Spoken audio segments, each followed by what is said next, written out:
How are ya? Let's check in on Hassan Piker. What is he doing? I personally don't enjoy it, I will say. He's not talking about this live. I don't know what he's talking about, but let's check back in with Hassan. All these other fucking people, like these are Israeli. Well, you can't say that right off the. I just started my live. I can't check in on Hassan anymore. I'm sorry. Oh my god, Hassan.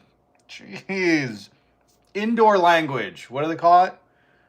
Outdoor language. Recess language, man. Come on. This isn't no rules, prison rules. Come on, man. I'm sorry about that. That wasn't even my curse word at the beginning of this live. That was Hassan. Jeez. Trying to check in with Hassan. Let's try it one more time. They operate from the shadows because they know what they do is so. I believe that about anybody that they're talking about. They're operating out of the shadows. Most are. Guy who's with Hassan today. Don't know his name, but salute, comrade. All right, and what are you doing? You're just catching up on the news too. A lot of news today. The Hanny, I believe her name's Smiley, Idaho. She's got a 24-year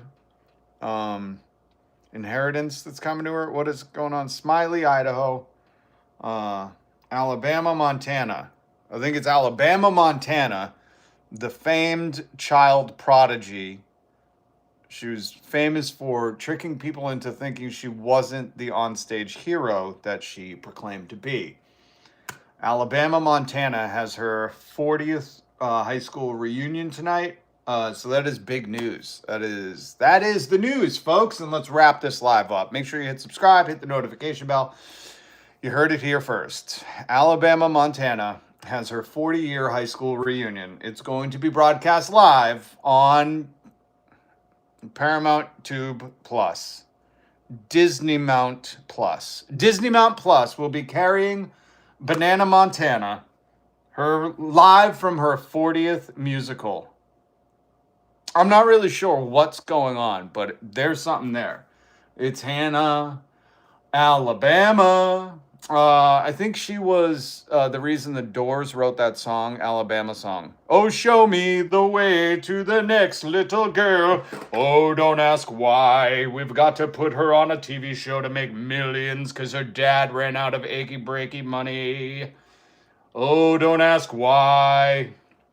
Don't add up the timelines. If you add up the timelines and you figure out that the Alabama song was written probably centuries before Alabama, Montana was even, an achy breaky twinkle in her, my back, achy breaky eyes.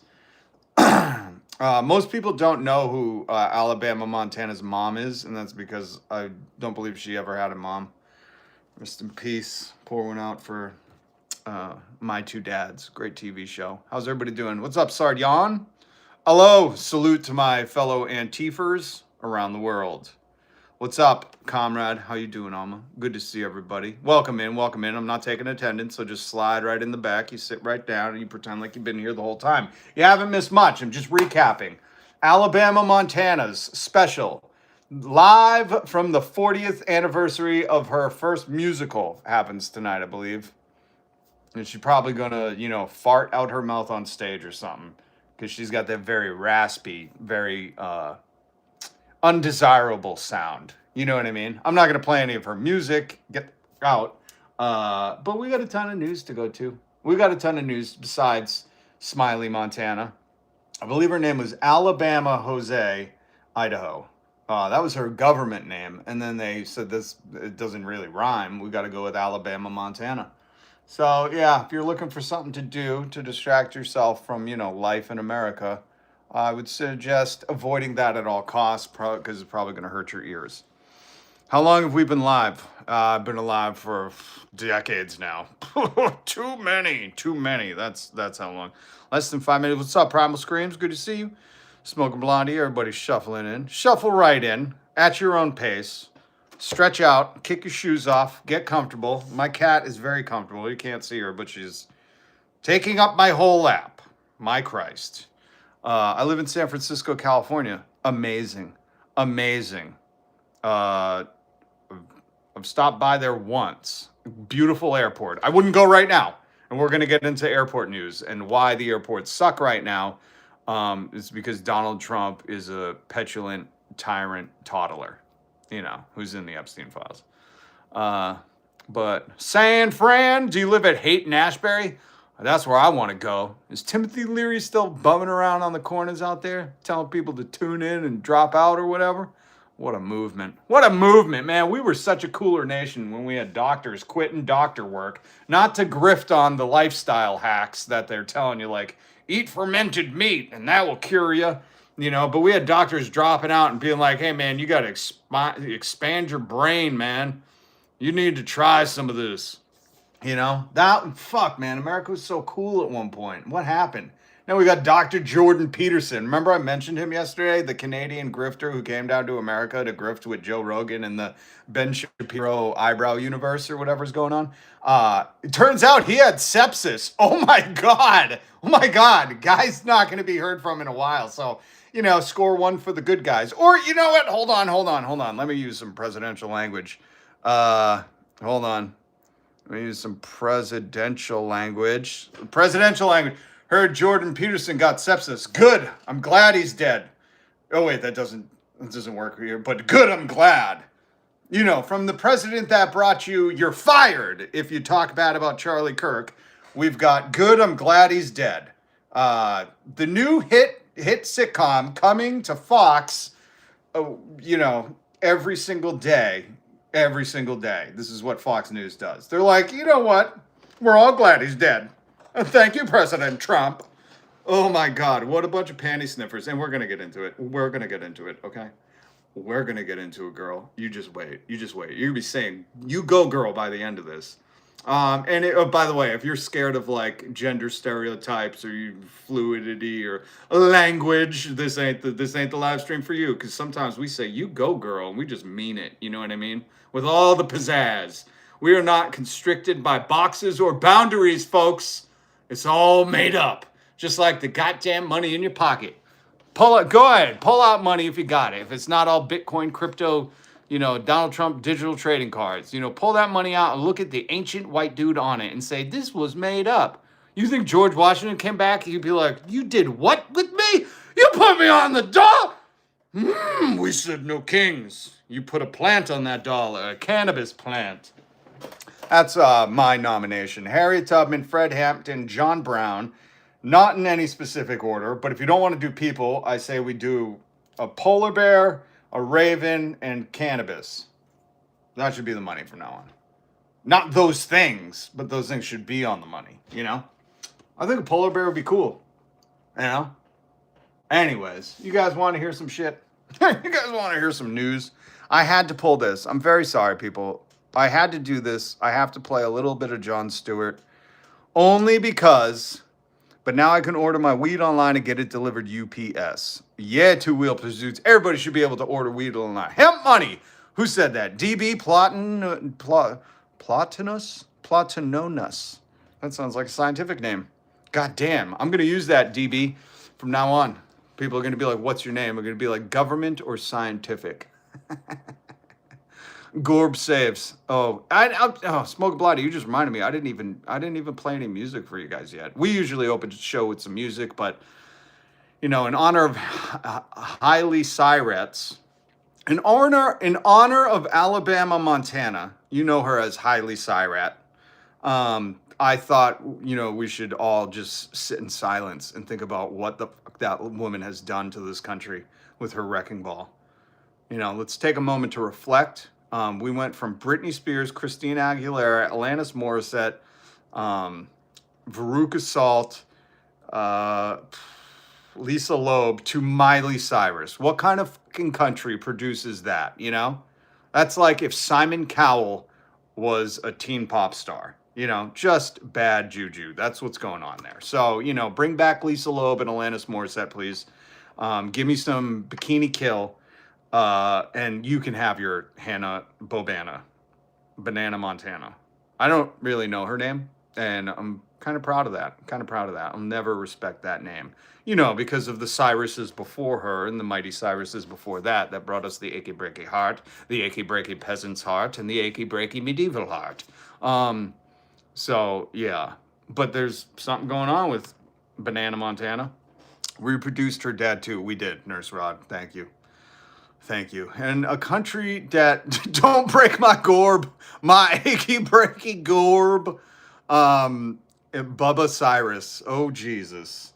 Yeah, I would think we were a failed. I know a lot of people want to put the heat on Trump because, you know, he's a toddler with dementia and ADD and, you know, a tyrant who's in the Epstein files. But I say, America, let's take a step back and let's really think what have we been doing for these, is it 40 years? I think we've been incorporated for 40 years here in America. Don't quote me on that. You have Google. But for the past 40 years, I'd just like you to envision a world that has a Miley Cyrus and a William Raymond Cyrus.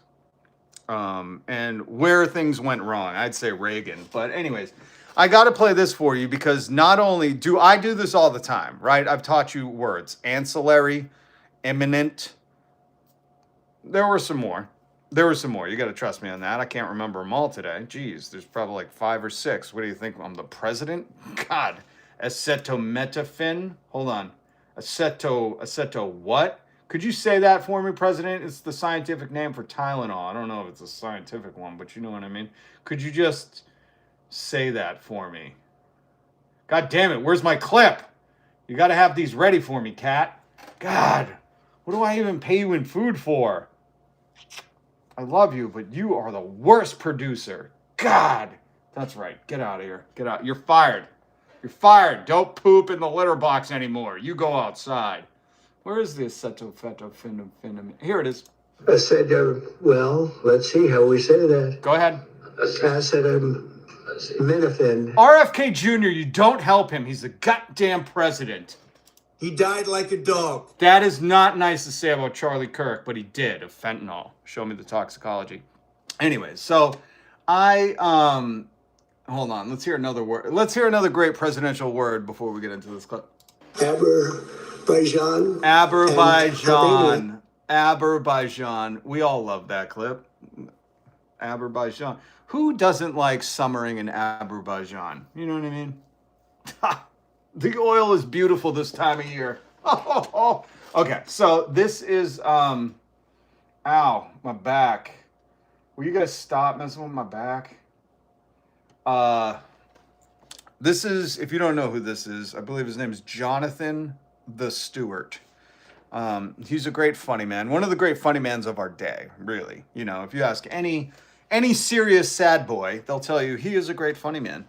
And you can see right there, he has actually got a dictionary out. And I said, holy fuck. I said that out loud, sitting by myself. I just looked up and said, holy fuck. And then the cats were like, what is going on with you? And the dog's like, he's just nuts. Leave him alone. Jon Stewart is literally looking up words now to prove that this guy is perverting not just the youth of the nation. We are the youth of the nation. Remember POD? What's up, boys? Love POD. I went to church with them.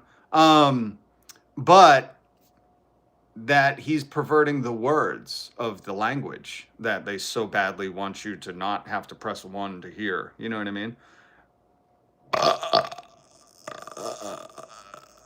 This is live, folks. This is live. Anything can happen. None of your business is here. What's up, man? I used to drive two-wheel pursuits. I used to drive to Commerce City to get wholesale pricing on medical grade.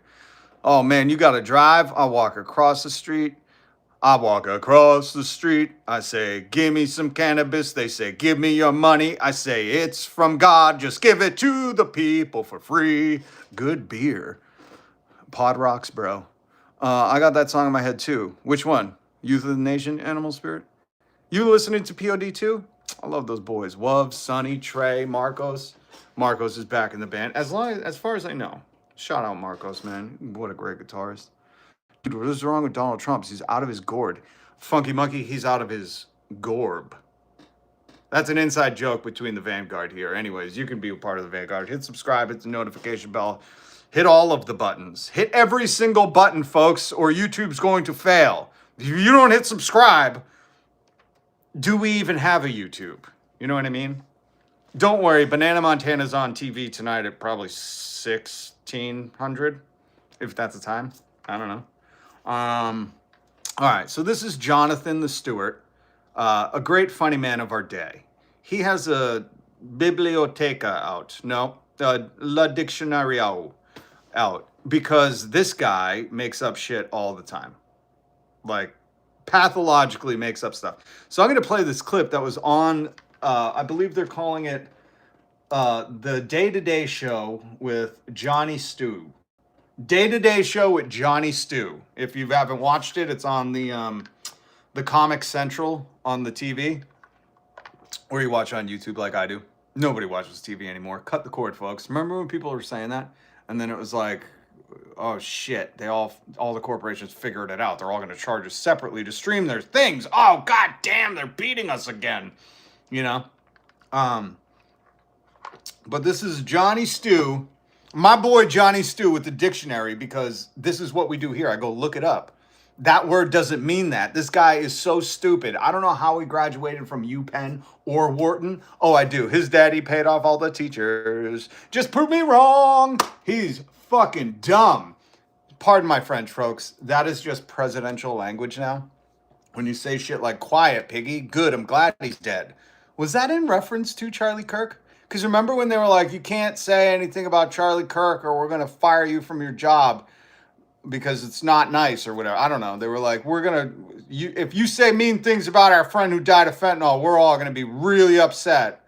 And then like a bunch of people got fired. And then this guy was tweeting. He was like, good, I'm glad that soldier's dead. Because, you know, Robert Mueller was a soldier in Vietnam. The thing that he got bone spurs like Wolverine. Ping! Shooting right out of the back of his foot. The doctor was like, oh my God. And they were like, you can't go to Vietnam unless you know how to use those bone spurs for good. And he was like, no, I only do bad stuff.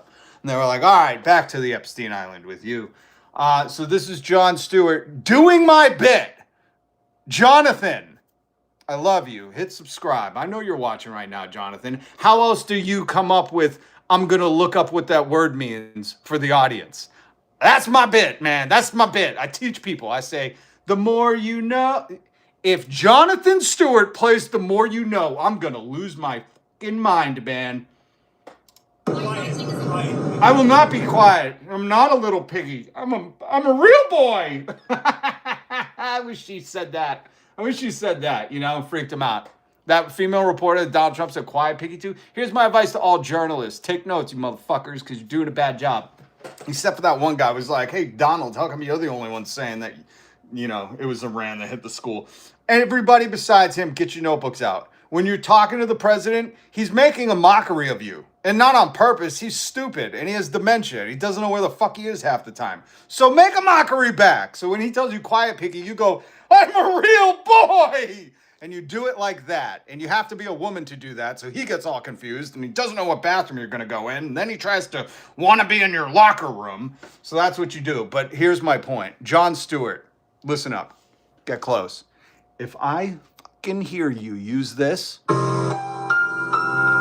if you inform your audience of something and you play that fucking clip, that's it. I'm not going to watch you for like three weeks. How does that feel? That's 3 whole Mondays that you go to work. I like Jon Stewart's, you know, theory on work. Just show up on Monday. That's what I'm pushing for here. Everybody just show up on Monday. Let the people who get paid the most do fucking the other 7. How many days are in the week?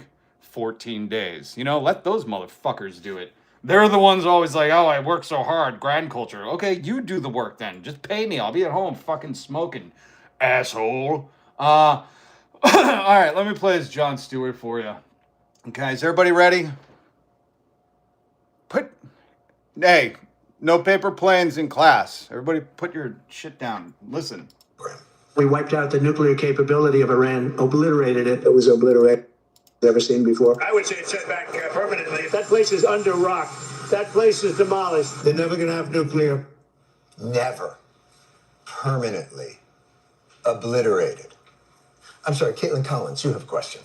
You obliterated their nuclear sites last summer with your strikes. Then how can you argue it was an imminent threat now? Oh, we hit them so hard, we obliterated them. Obliterated them? Fucking dummy. Obliterated them. But that doesn't mean with the right equipment, you can't dig down and go get it. You know, hold on, John. I got this one. You know, the Debliterator. Everybody, I don't know if you've ever worked as a mason before and you're a new mason on the job and somebody tells you to fucking go get the brick stretcher and you go to the truck and you're like, what's it look like? You know? And they're like, oh, this stupid idiot. You know, and you learn real quick when you're working in construction and they ask you to get the rock stretcher. That's not a thing, guys. Stop doing that to me. It's not a thing. Goddamn rock stretcher. Go get the brick stretcher. Go get the rock stretcher. Is it next to the brick stretcher? Where's the rock stretcher? What does it look like? Fuck. God. Stupid, Rob. Stupid. Don't ever fall for that. Why do they keep doing it to me? Go ahead, John. I guess it's not going to be a joke about the Debliterator. Actually, I think it's exactly what it means. That's what. God damn it! He's getting a Bible out. What is this thing? You look up words? It's so annoying. It's so. What is the thing? I think it's a Bible. That's where you find the definitions of words, right? Oh, a dictionary. That's right. America, we threw all of ours away because Donald Trump, the president, just makes shit up all the time. He's like obliterated. You could just dig it back up. Oh, this motherfucker doesn't understand that he didn't mean buried. They didn't bury it. John, I can take it from here. No. Let's let John finish because this is my bit. John Stewart, you're encroaching on my bit, dude. So unbelievably annoying. And look at the applause he gets.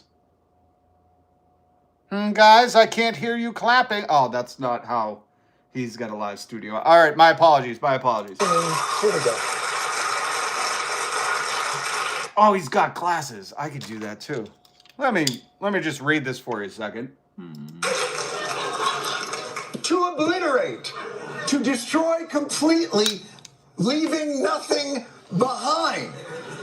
There's nothing in here about, well, we completely obliterated it, well, unless they have shovels, right? You should have said, get the Debliterator. Oh, John, swing and a miss. Still, great show. Great show. I love the show, but get the Debliterator. Come on, man. It's right there for you. Okay. Anyways. Yeah. So just wanted to show you John Stewart's doing my bits now. Doing my bits. They're probably funnier and they have better graphics on the desk, but you know, John Stewart's doing it now. I thought I was the only one out here looking up definitions for you so we're not all getting stupider together, you know, because the president wants that. Let's face it. The reason he says, oh, yeah, we totally obliterated it. Stephenson, Trump makes Biden look like Albert Einstein. And God knows we do not like Joe Biden here. Thank you, Stephenson, for the super chat, $1.99. I'm supported by viewers like you. I did steal that from PBS. Good luck coming to get me, PBS. I heard you got no money. That's a very sad thing. I don't support that. So, you know. Yeah. Anyways, MAGAs ain't human. Figure of speech. Or isn't it? We aren't Democrats, moron. Love it, smoking. Let him know. Joe Biden needed... Danny, stop being stupid. We don't like Joe Biden, okay? Stop it. Nobody, like, you could don't make a joke about Joe Biden and the Easter Bunny. Be like, Joe Biden didn't even want to have those rail workers get paid and time off, so we had to have East Palestine, Ohio. You know what I mean? Like, make a zing. Get him where it hurts, man, because he ain't a working president. None of these presidents are. They're all billionaires. Fuck them all. So yeah. Donald Trump just says words, doesn't know what they mean, and then just talks it back. But, you know, it's kind of par for the course. Now, let's dive into a little bit of what's going on with the MAGA podcast war bros. There's a war going on in the MAGA world, which is fucking hilarious, because these chodes don't really have any beliefs. Ben Shapiro, the only thing he believes in is putting fucking human growth hormones on your eyebrows, I'm guessing. How did they get so big? I got to get a picture of that for you guys. It is terrifying. I shouldn't even do that, you know? You won't be able to sleep. But this clip was interesting, so I wanted to play some of this to you. I'm going to speed it up a little because it's long. But I just love that the podcast bros are all got their sandy vagines in a bunch. You know what I mean? You know what I mean? They all got them sandy vagines in a bunch. And by the way, before we get into the podcast bros, this is what I try to point out all the time. I don't know. This is Michael Butthead. I couldn't tell you his name, but I believe he's a Daily Wire guy. And this is, you know, Chad Stomps Hard. Or these people are interchangeable. You put a suit on any white guy, and you're like, oh yeah, isn't that the same one? I don't know. But Derek Guy says it's interesting how the Daily Wire attacks the idea that gender is a performance, while their sets are all about gender performance. Look at the aesthetics here. The cigars, the crystal decanter with Japanese whiskey, the black dress shirt, tight suit with two-tone double monks and tie bar. I don't know what double monks. This is fucking, you could have said cufflinks or some shit. But this is the funniest. I point this out every day. Like the people who are obsessed with gender, what's a woman, are like, I'll tell you what a man is. Rah, rah, rah. Eat me spinach like Popeye the Sailor Man. You know, like these people are such fucking frauds. They have to do this big show, this big ta-da of look at how manly we are. We have this postmodern decor. We have our cufflinks and our pinky rings. And it's like, you seem obsessed with the idea of like, what is a man? You know, because the truth is, it's like you should have fucking Call of Duty on in the background. You know, this is why Asmongold got huge, because he's the literal definition of what's an American man. You know, can't drink water without throwing up. Steady diet of Mountain Dew Blast, has fucking rats and cockroaches everywhere, lives at his mother's apartment. You know, like, it's the funniest shit, man. This really, really is. And we're going to get into this, what is a PDF file protector. Not a man, PDF file protector. We're going to play some audio from him. I just had to wait till we got, you know, we eased into it. And if you don't know, that's Banana Montana. She's got a very, very erotic special tonight. I don't know what she does. I seen her on that wrecking ball and I said, no, thank you. No, thank you. Hold on 1 second, guys. Un minuto, okay? Uno minuto.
All right.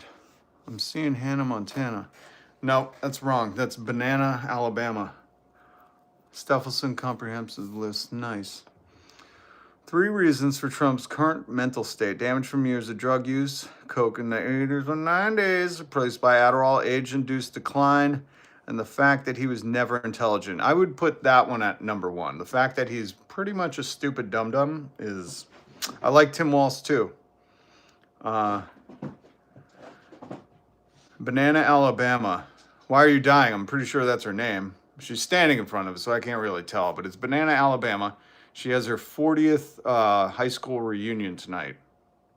Or is it middle school? I don't know. But it's going to be a thing, guys. So, you know, make sure to, I don't know, stream it. I don't know what you do with Banana Man, Alabama.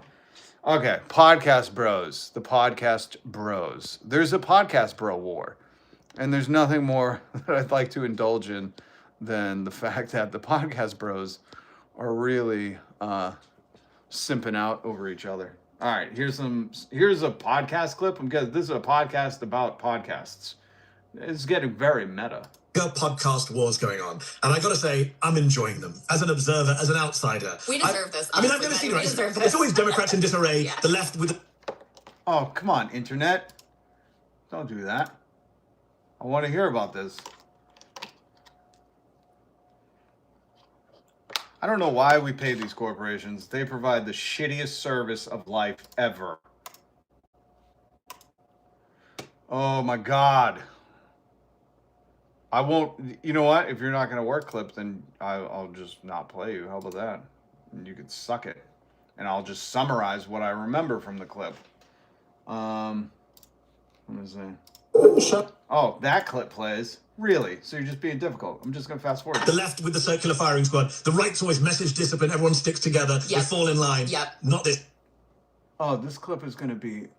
To normies watching, what are the right-wing MAGA podcasts? What is going on right now? Okay, to normies watching. I love that he said that because I'm one of them. You know, I'm not deep in the weeds of the podcast bro wars, but this is the podcast bro wars, the MAGA wars are kind of like my stories. You know, like I don't even watch soap operas, but I knew people who did. And like the MAGA bro universe where like they're all fighting and who's the top man and who's the bottom and who's got the best alpha brain. You know, like that shit is delicious to me because it's all stupid. It's all irrelevant. You're all going to grow old and weak and die farting in a wheelchair. So, you know, who gives a shit? Just enjoy your life and be who you want to be. If you want to be the toughest top, then you're the toughest top. Taint. Adam Taint. Is that his name? Adam Taint? I believe that's his name. It's also his superhero name, if you didn't know that. So this is like my soap opera right here, man. I gotta indulge in this. Well, I mean, it is big, and so it would take a long time for me to give you all of the subplots. But I mean, the major fissure is around Israel. And I mean, the real question for many of these people is like, do we hate the Jews or the Muslims more? Right? Like that. I've been saying that for a long time, man. I'm like, these people are hilarious. They're like, let's align with Israel because we don't like the other religion out there, but it's not aligned too much with it. You know what I mean? It's like these people are just, they can't pick who they hate enough.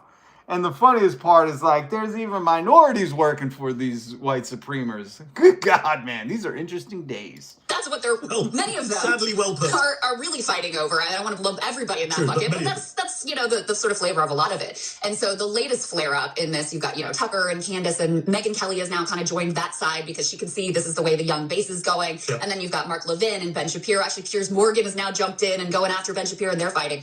Oh, what's up? Skyjack Morgan's here. I'm gonna pause my stories, my daily stories, where I get all my daily MAGA podcast wars information. I believe we're on what was before Endgame, Doomsday. No, I get them all mixed up. I believe we're on Wolverine 1, where he taps dances for Rupert Murdoch. If you were here for that story, you enjoyed that. Skyjack Morgan is here. He runs the show too, Civil War. Thank you, Skyjack. Was it Civil War? Where Robert Mountain Jr. With old drunkie. That's what we used to call him in the 90s. Old needs to go to Betty Davis Clinic or Nancy Ford's or Betty Ford. Nancy Reagan's clinic. Old, he's not going to make it another day. And then he comes back as Iron Man and Dr. Doom, you know. But Skyjack Morgan runs a show, leftist show. Go check him out. Go hit subscribe. Go check his stuff out. Good to see you, man. Cuba. Remember Cuba? Man, they had him in the first one with Tommy Downey Jr., whatever his name is. You know him from I Have $1 Billion and I Play All of the Superheroes. You know him. I believe his name is Adam Downey Jr. He's a really superb actor. He's such a good actor. They said you can be all of the superheroes. Kind of like Chris Evans, Massachusetts own Chris Evans. They said you could be Fire Flame and Captain America. We don't give a fuck. There's only like 6 of you to pick, so you get to be them all. I heard the next Avengers movie that's coming out in 2042 is just going to be Chris Evans AI and Tommy Downey Jr. AI, and that's it. Sorry, they're not going to have actors anymore, and they're just going to use their likenesses. Good luck in the future, folks. You're fucked. Anyways, this guy has Major, The Daily Show. Holy sh! You're right. I just played The Daily Show. Thank you, TB. I think you got a small squirrel and a even smaller gnat brain. But good to have you here, dummy. How'd you find yourself onto the internet? You finished Velcro in your shoes? Jesus Christ, these people. I really wish you guys had all the mental health you deserve. No, you don't, angry monkey. No, you fucking don't. You didn't vote for Bernie Sanders. You're not cheering on universal health care. Stop fucking lying. I hate these people, man. I hate these people. Come in here. I hope you get the medicine you deserve. No, you fucking don't, man. That's what we're pushing for. God damn. You hypocrites come in here and offer me free health care. You dumb bitch. I'm sorry, but you are a dumb bitch. Okay? We got to finish this MAGA war thing. The MAGA wars. Okay, continue on. Skyjack Morgan's here. Check out his show right there. Free mental health care for all. I support that, man. I support that, especially in capitalist America where they tell you just work for the economy until you die. Remember when Dr. Oz was like, if you idiots would just stop retiring, we could put $3 trillion into the economy. And my question was, who's the economy? Is that your friend? You think that fucking helps us? Bro, we're in the economy right now. We're all fucking like, can you just lower egg and gas?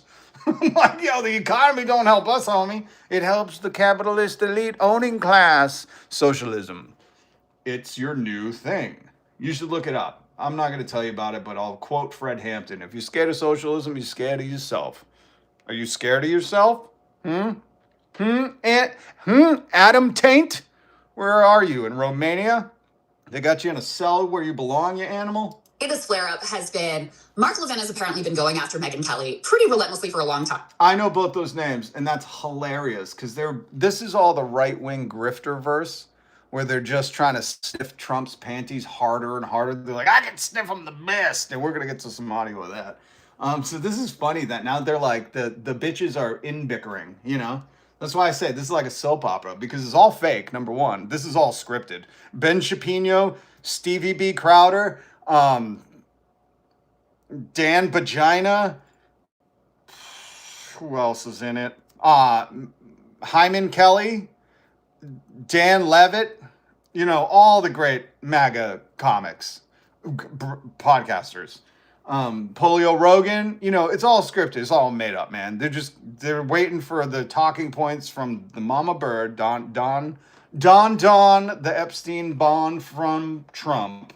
They're just waiting for his talking points, and then they're like, all right, I either kind of agree or I kind of don't agree that much, you know? And that's what the in-bickering is. That's why it's so funny, because for a bunch of bitches who made mugs that said drinking liberal tears, for you bitches to be infighting is hilarious. But you go, girl, get it. It's good after me too. He's an awful person. Super Zionist, awful person, you know, and Wasn't it? And don't forget, he farts in elevators. I don't think a lot of people know that about these people. They fart in elevators, and they don't say anything. It's horrible. It's gross. Ever Trumper, by the way. So always should remind people when these Trump acolytes, they used to hate Trump. And that's true of a lot of the people who are his biggest fans. I mean, Ben Shapiro was not. It's Ben Shapipi. He changed it. He's like Prince. He's the podcaster formerly known as Ben Shapiro. Now he's known as Ben Shapipi. They call him Benny Eyebrows. He's like a mafia don. They go, hey, look, here comes Benny Eyebrows. He's just fucking eyebrows this big, like a goddamn Muppet. You can't even see his eyes. Trump guy, right? You know, this is a sign that everybody knows the Trump era is coming to an end one week. Is it though? Or is Peter Teal working on a way to make him a cyborg? Is it coming to an end? Because they've been saying that for 10 years. If you don't remember, we've been under this regime for 10 years. We had another dementia patient as president for, I don't know, a brief queef. But I mean, for the most part, this has been Trump dismantling America for 10 years. Way or another, he's incredibly unpopular. They're going to get. Don't forget, he's stupid. The reason it's taking him, like Hitler took charge of what, like 4 days, 31 hours, and 16 months or some shit. I don't know. Maybe I said that backwards. I believe that's how Europeans do it. But the truth of the matter is if Donald Trump wasn't as stupid as he is, like, he could have done all this shit his first term. But the guy is perpetually fucking retarded. And he was like, I can't figure nothing out. Just let me be me, you know? A real fucking man's man. Stomping around telling women, quiet piggy, and he can't handle any questions. The dude is fucking a maroon. And if he wasn't, like, this stuff from Project 2025 that's happening right now would have been done in 2017. You get what I'm saying? Like, if he wasn't an incompetent daddy's boy who's always had shit handed to him on a silver platter and a golden toilet, they would have done this the first time. But the first time he was like, wait a minute, there's constrictions? Oh my God. And now he's like, I just put in loyalists and they can clean my diapers. So he's kind of getting the handrails of the whole thing. He's kind of getting the walker with the fucking tennis balls cut off on the bottom of it. But, you know, we're getting there. This will be known as the part of history. When they write the history books in 50 years, they'll call it the retarded tyrant. And I'm sorry to keep using that word, but that's the only appropriate one for Donald Trump. It's the only time you're allowed to say it, just like the only time you're allowed to say go back to Africa is when you're talking to that illegal immigrant, Elon Musk. He's the only one. Same with Donald Trump. I hate to break this to you folks, but Donald Trump made PC not a thing anymore. And on top of that, his very good boy in chief, I believe that was his name, very, very good boy in chief, said we could legalize comedy.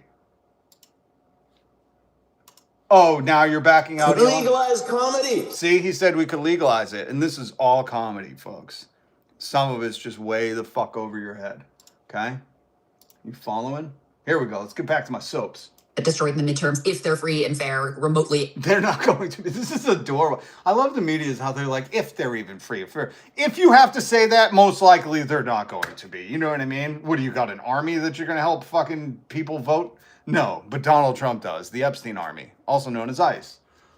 They were you remember, used to see them in your local neighborhoods in Alabama wearing masks and holding fucking Third Reich flags.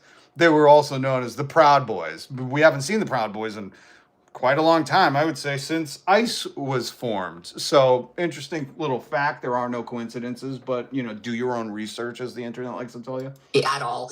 They can see the writing on the wall, and they can also see that, you know, especially with an online young right, the direction they're going in yeah, it is a very dark direction. Yeah, because listen, any youth right now is going to be fucking dissociating from reality because they're never going to own a home. They're looking at sharing a tent with 14 roommates and everybody chipping in to buy egg. Like, we're in another fucking war for, I don't know, 2 eternities, an eon. How many eons in an eternity? How many eternities in an eon? Anyways, like, yeah, no shit.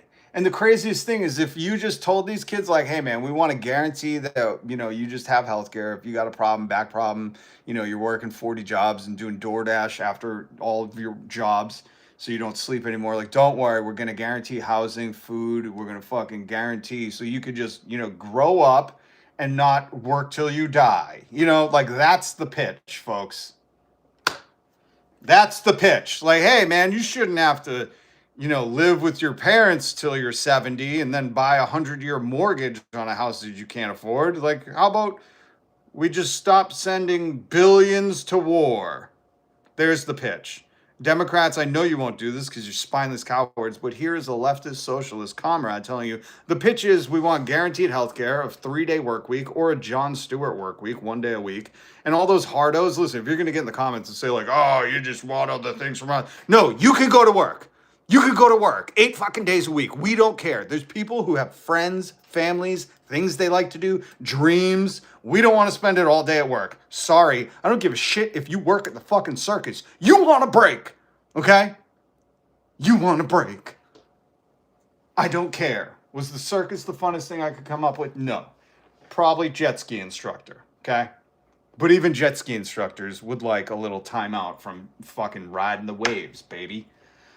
All right, you go, girl. I told you we were going to be saying you go, girl a lot today. In many ways, they are, and they're very grape repelled. So they're sort of reading the room. That is some Gen Alpha language, if I've ever heard of it. I just can't tolerate fucking millennials saying shit like that. But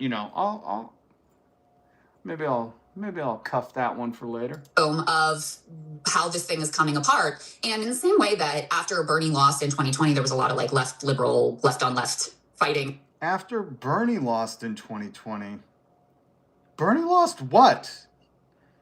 Hillary cut him out in 2015. The Democrats said, oh, no, you don't try to give them health care and living wages. That was fucking 2015. I think we're all just living in a weird time warp. But yeah, Bernie didn't get a chance. Remember, that was where the Democrats decided Kamala would be the fucking one.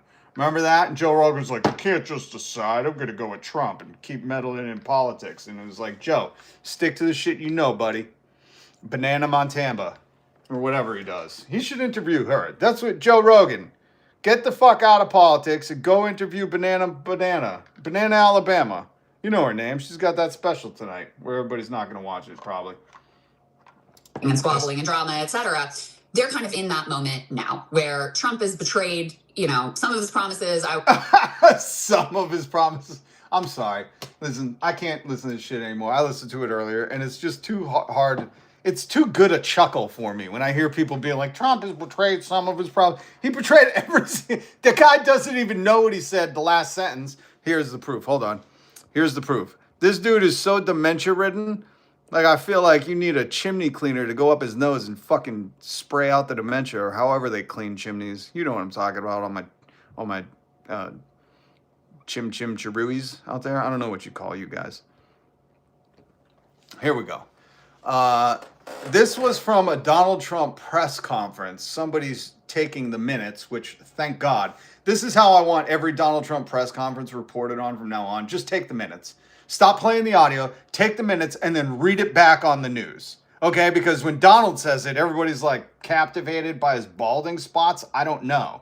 Maybe it's the glistening from his fucking orange Fenty makeup. Maybe it's Maybelline. Maybe it's a president. We can't tell, but he should be doing makeup ads. Talk about fucking gender fucking fluidity. Dude wears more makeup than a lot of women I know. But anyways, the way that if media, you want to report on the president, you take goddamn notes. When he starts speaking, you scribble it in the jot only you fucking understand, and then you regurgitate it for us in the news. And you say shit like this. Friday's press gaggle. Barely exaggerated. At 12:03, President Trump told reporters he wanted a ceasefire with Iran. At 12:05, he declared victory. At 12:07, he announced he was sending the Marines, obviously for a victory party. At 12:08, he said no boots on the ground. Only flip-flops. It's going to be a victory party. I'm assuming because, he declared victory. Let's continue on, though. At 12:11, he said he did not want a ceasefire, probably because of the great victory he claimed. At 12:16, he declared victory again. Clearly. At 12:17, he asked for a ceasefire. A ceasefire from the victory celebrations? It's getting sketchy. At 12:23, he told NATO they were cowards. If you're going to call somebody a coward, I would aim it at NATO, I guess. That's kind of funny. Wait. Oh, shit. This is the president. God damn it. This is confusing. At 12:29, he said Iran was begging for a ceasefire. At 12:31, he said everything was perfect. Of course it is. At 12:36, he said $500 oil was a good thing. If you don't know, I'm actually ahead of Trump on this. I've said we were going to have $500 a barrel oil from the get-go. Actually, that Saturday, I was get ready for $20 gas. I made a video on it, and fucking people didn't watch it, but this is okay because you'll go back, in a few months' time, you'll go back and you'll be like, oh, goddamn, I should have listened to that guy. At 12:36, he said that, the most expensive oil we've ever seen is great. MAGA, there's your new talking point. At 12:37, he demanded Iran open Hormuz. But I thought we had victory, sir. At 12:39, hold on, he said Hormuz was never closed. Sorry, he's so stupid. At 12:41, he said the U.S. was not at war with Iran, probably because of the victory he declared. At 12:42, he declared victory in Iran. My Christ, folks. My Christ. By the way, did you guys... I'm going to get to some more news, but... I wrote a thesis on socialist theory. Great. Then you understand that it's the next progression from this bullshit that we're all sweltering under. Awesome. Thank you for your insights. Here is Netanyahu in some fucking language. I don't know what it is. Who gives a shit? Saying it's not the U.S.'s decision when this war ends. Oh, damn, Donald, you're getting cucked, buddy. Well, Netanyahu is deep in the Middle East, bro. He said, you don't get to declare victory. I'll tell you when. You just sit there and watch, buddy. Oh, and then we got audio of him sitting there and watching, trying to be a very strong boy. שוחחתי עם ידידנו הנשיא טראמפ. הנשיא טראמפ מאמין שיש סיכוי למנף את ההישגים הכבירים של צה"ל Can I get Google Translate or some shit? צבא ארצות הברית כדי לממש את יעדי המלחמה בהסכם. הסכם שישמור על האינטרסים החיוניים שלנו. במקביל, אנחנו ממשיכים לתקוף גם באיראן וגם בלבנון. אנחנו קודשים את תוכנית הטילים ותוכנית הגרעין הדק וממשיכים לפגוע קשות בחיזבאללה. רק לפני ימים אחדים חיסלנו עוד 2 מדעני גרעין. והיד עוד נטויה. אנחנו נשמור על האינטרסים החיוניים שלנו בכל מצב. Okay. Sorry guys, I didn't press 1 for English on that video. But again, Netanyahu says it's not the U.S.'s decision when this war ends. It's when the IDF says this war ends. Benjamin Netanyahu on the world stage made Trump look small and powerless. Well, you know, par for the course, par for the course. Okay. You guys want to... Hold on. And here's... Hold on. While Netanyahu's like, oh, I'm sorry, you don't get to declare victory. I'll tell you when you're done. He's getting cocked so hard. Oh, shit. Hold on. While that's going on, where's the fucking picture of this buffoon? Here he is. He's sitting at Graceland at Elvis's house, probably getting served fucking Big Macs with bananas and what does he eat? Peanut butter on them. This is what Donald Trump's doing. And let me just preface this audio with this. You are a weak and powerless bitch if the first thing that comes out of your mouth is this. If the first question you're asking about Elvis is this, and we all know what Elvis looks like, right? He was a rotund dude who died on the toilet from overdose. another loss to fentanyl, I believe. I'm not sure, but pretty sure. This is what an insecure little dweeb looks like, okay? One that had the karate patch on it. Elvis had 2 8th degree black belts in karate. One was in Kempo, and that's what this was. Was he really good, or was it just... Actually, he was really good. Okay. He started practicing. Could I have taken him in a fight? This is like the Joe Rogan elk brain of what's wrong with fucking dudes in power right now. They're so insecure about the power they have. Remember, this dude just started a war because, you know, he didn't want to release the Epstein files. Broken every law there is. Constitution, he was like, nah, not going to read it, not going to abide by it. And when talking about Elvis's, I don't know, 40th degree black belt or who gives a shit, he's like, could I have taken him? Dude, that is the person we all know. We all know this person. That is the person who, like, when you meet someone, you're like, oh, man, could tell by your handshake you probably don't work out, you know? And you're like, oh, it's this fucking guy? We got to deal with this guy all day? The guy who makes everything about how strong he is? You know? And then while you're waiting to go see the movie and you're getting popcorn, he's on the ground doing push-ups. He's like, you know what I just try to fit in 30 push-ups whenever I can. It's like, this is the most insecure fucking behavior I've ever seen in my life. You know, Elvis, let's just play this clip again, because the lady's just like, yeah, he did, like, I don't know, karate or some shit. And Donald's like, was it for real? Could I have taken him? You could tell he's surrounded by all these yes figures. Like, people just have to yes him to death, which I got some audio of that, too. If you want to know what he's perpetually hearing in his ear, yes, sir, you're the greatest. And then he goes to Graceland, where, I don't know, that's another cult in itself. Like, these people don't fuck around. They worship Elvis. They've kept his house pristine for, I don't know, 1 million years, you know? And they just, I don't know, dust it. What the fuck is the point of keeping his house? Because it's so, like, exotic? Like nobody kept Michael Jackson's Neverland Ranch open, did they? I'm pretty sure they sold that. Pretty sure they stripped that bitch for copper. And here we got these white cucks, you know, worshiping Elvis and his karate legacy.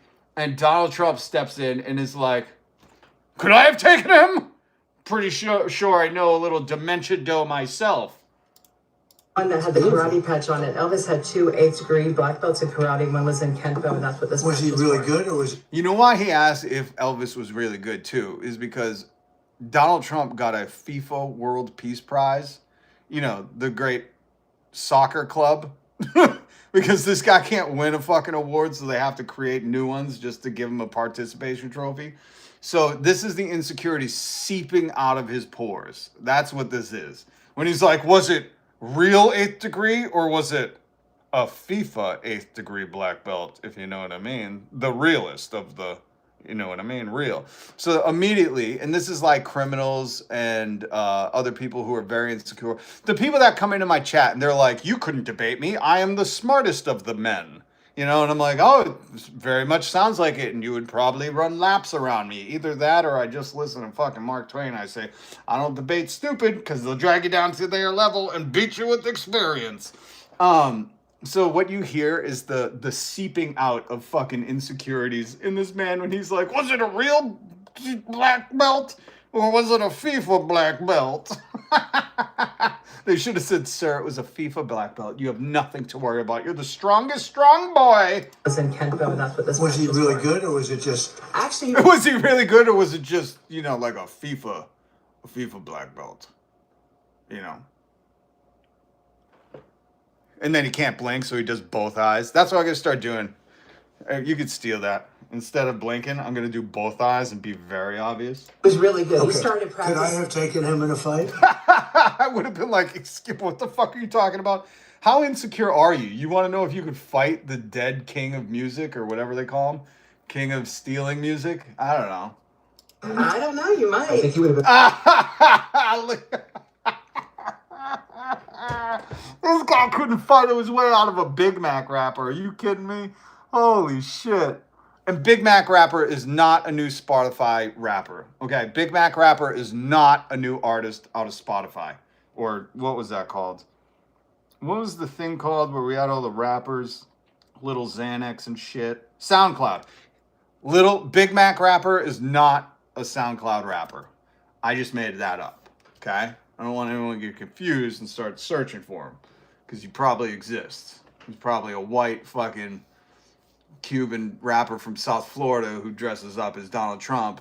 That's a good idea. Anyways, here's Donald Trump being very insecure that Elvis Presley did karate. Been respectful enough to let you go. Yes, he probably would. But he and Bruce Lee really brought. Really? Yeah, he would have been. Yeah. Him and Bruce Lee were like neck and neck, you know? That's the old debate. Could Bruce Lee beat Elvis? Nobody can answer it now. They're both gone. Celebrity deathmatch. But he and Bruce Lee really brought karate to. Don't try to church it up, boy. You're in America. You say karate. You don't say karate. To the West. Yeah, I've seen it. It's good. Yeah, it's very good. Well, Bruce Lee was pretty good, right? Yeah, could he have beaten me? I wish Donald Trump should just now, whenever somebody brings up a fighter, he should just be like, think they could have beat me? I want to see these people kowtow to fucking Donald Trump, being like, sir, I think you could have taken Bruce Lee. I know he had the 1-inch punch, but you got the 1-inch dick. So, you know, I'd say he probably let you win out of respect to that FIFA World Cup Peace Prize or whatever the thing you got in your office is. Anyway, sir, it's very good to have you here. You're leaving snail trails on the fucking carpet. Can you please stop? Mm-hmm. You having a good time, maybe? No, this is painful. We're at war. Nobody can afford to have a house anymore. And we got to listen to you trying to fight Bruce Lee? Jesus, dude, you're so insecure. Oh my God. What a pathetic narcissist. You almost feel bad for, like, this guy clearly was not told by his dad that he's good at anything. You know, you could tell because he's screaming. He's screaming for validation. He's like, is everybody having a good time? Today we found out, who would have thought I beat Elvis in karate. This is fucking hilarious. Why doesn't Ben Shapiro cover this? It's just, Ben Shapiro? I'm sorry. Why doesn't Ben Shapiro cover this? Being like, who could have... The debate of the day, was it Elvis or Donald Trump who could have won? We know Donald Trump has a good, strong chokehold from reading those Epstein files, but Elvis was an 8th degree Kempo Karate champion. You know? I want to see that on John Crowder's, Louder with John Crowder's show. Come on, Shapipi. Do it. Take a break from combing your eyebrows and do a show about Elvis the King versus the King of America. Do it. There's the title for you. King versus King. Who queefs first, or whatever it is. I don't know. By the way, everybody, Alabama Momtana has a special tonight. She's going back to her elementary school, and she's going to sing songs from Breaking Bad or some shit. I don't know. Who cares? Who cares at a time like this? Am I right, guys? Am I right? Let me check the comments. Anthony Waddle, it's a weird name, says, I waddle like trash. Interesting. Skyjack Morgan is here. King of Rock versus the King Schlock. The King of Rock is actually Kid Rock. He is the king of all rocks. Not like the music, just the fucking the gravel in his dad's driveway. That's what they called him when he was younger. Good to have Sky. Oh, Bob's here. Skyjack's here. Bob's here. Cut from a different cloth. Good to see you. I see no evil. If he was king, you would be dead. So he's not a king. He's a fake king. He's a FIFA World Cup king, you moron. He had to win the FIFA World Cup King Prize from the soccer tournament. He didn't fight in. I'm assuming. I think this guy is an attention seeker. Duh. He's the biggest attention seeker. What do you think we're covering? The president can't not be on fucking screen for like 3 minutes. There was one day, do you guys remember? There was one Saturday where he was like, I don't know, probably having dementia surgery or something. He's getting, testosterone in his butt. I don't know, getting boob implants. I don't know what he was doing. There was like a Saturday for 3 hours he wasn't on screen, and people were like, I think he's gone. Do you remember that? That's how much this guy, thank you, I see no evil, but that clearly is a reference to the Epstein files, so, we don't think highly of you here. But the thing is you're right. He is an attention seeker. That's why the one fucking day in 2 years that he wasn't on camera for like 3.5 hours, people were like, oh, I think he's gone. Oh my God, body double, Like, yeah, that's all he does. What the fuck do you think we need to learn from Donald Trump visiting Graceland, Elvis's party cave? I don't know what this is. It looks like a party cave, He was probably like, you should put some gold in here. I got a great guy at Home Depot. Sorry, they deported him. I'll find you a guy at Home Depot. He'll spray paint everything gold, make it look just like Epstein's house. But yeah, he's a perpetual fucking narcissist who always needs attention. That's why we're watching the president at Graceland ask if he could fight Elvis. Maybe he doesn't know. Like, Elvis died a long time ago. He's like, where is he? Is he hiding on me? Listen to this. You think this isn't an attention queen? You go, girl. Listen, if attention's what you need because your dad didn't give it to you, you go, girl. You get it. Listen. Had 2 8th degree black belts in karate. One was in Kenpo, and that's what this Was he really good, or was it just... Actually, he was really good. Okay. He started practicing. I love that he goes, was he really good, or was it like a FIFO karate? Was it FIFA karate? Because I'm a 10th. What did you say? He was an 8th? I'm a 10th in FIFA karate. He's about to spout off some bullshit. I have taken him in a fight? Yeah, could I have taken him in a fight? While the war with Iran rages on and everybody's paying $7 at the pump, the question people really want to know is, could Donald Trump beat Elvis in a fight? Yeah, totally not an attention seeker. You know where he gets it, though? I'm going to show you. Hold on. I'm back. By the way, if you could, hit subscribe. Hit that like button. Hit the notification bell. Hit a button over here. If there's a button there, you could hit that one. I don't know if there's one over here. Just make sure you hit the buttons, okay? This is for free, but if you don't hit subscribe, YouTube fails. It's going to collapse. There's a YouTube bubble. Not enough people are subscribing. And for just one press a day, you could subscribe too. Do you want any more news? Because I'll keep it from you. Hit subscribe or no more news for you. You'll be on a news blackout for the rest of your year, which this year is going to take centuries. I hope you're ready. Hope you're ready. Oh my God. Oh my God. Treat the button like a new Smoking Blondie song, and bang it. That's weird. And press it. Oh, and press it. Okay. Give it a like. Okay. Thank you, Michael Danger. Good to see you. Bye. By the way, not bye. Timothy Petit Pas. That's it. I like that word. I don't know what it means. Subscribing is free. It's not news to propaganda. It's propaganda to news. I take the propaganda and I make it news to you. Rob is telling news? Well, that's a joke.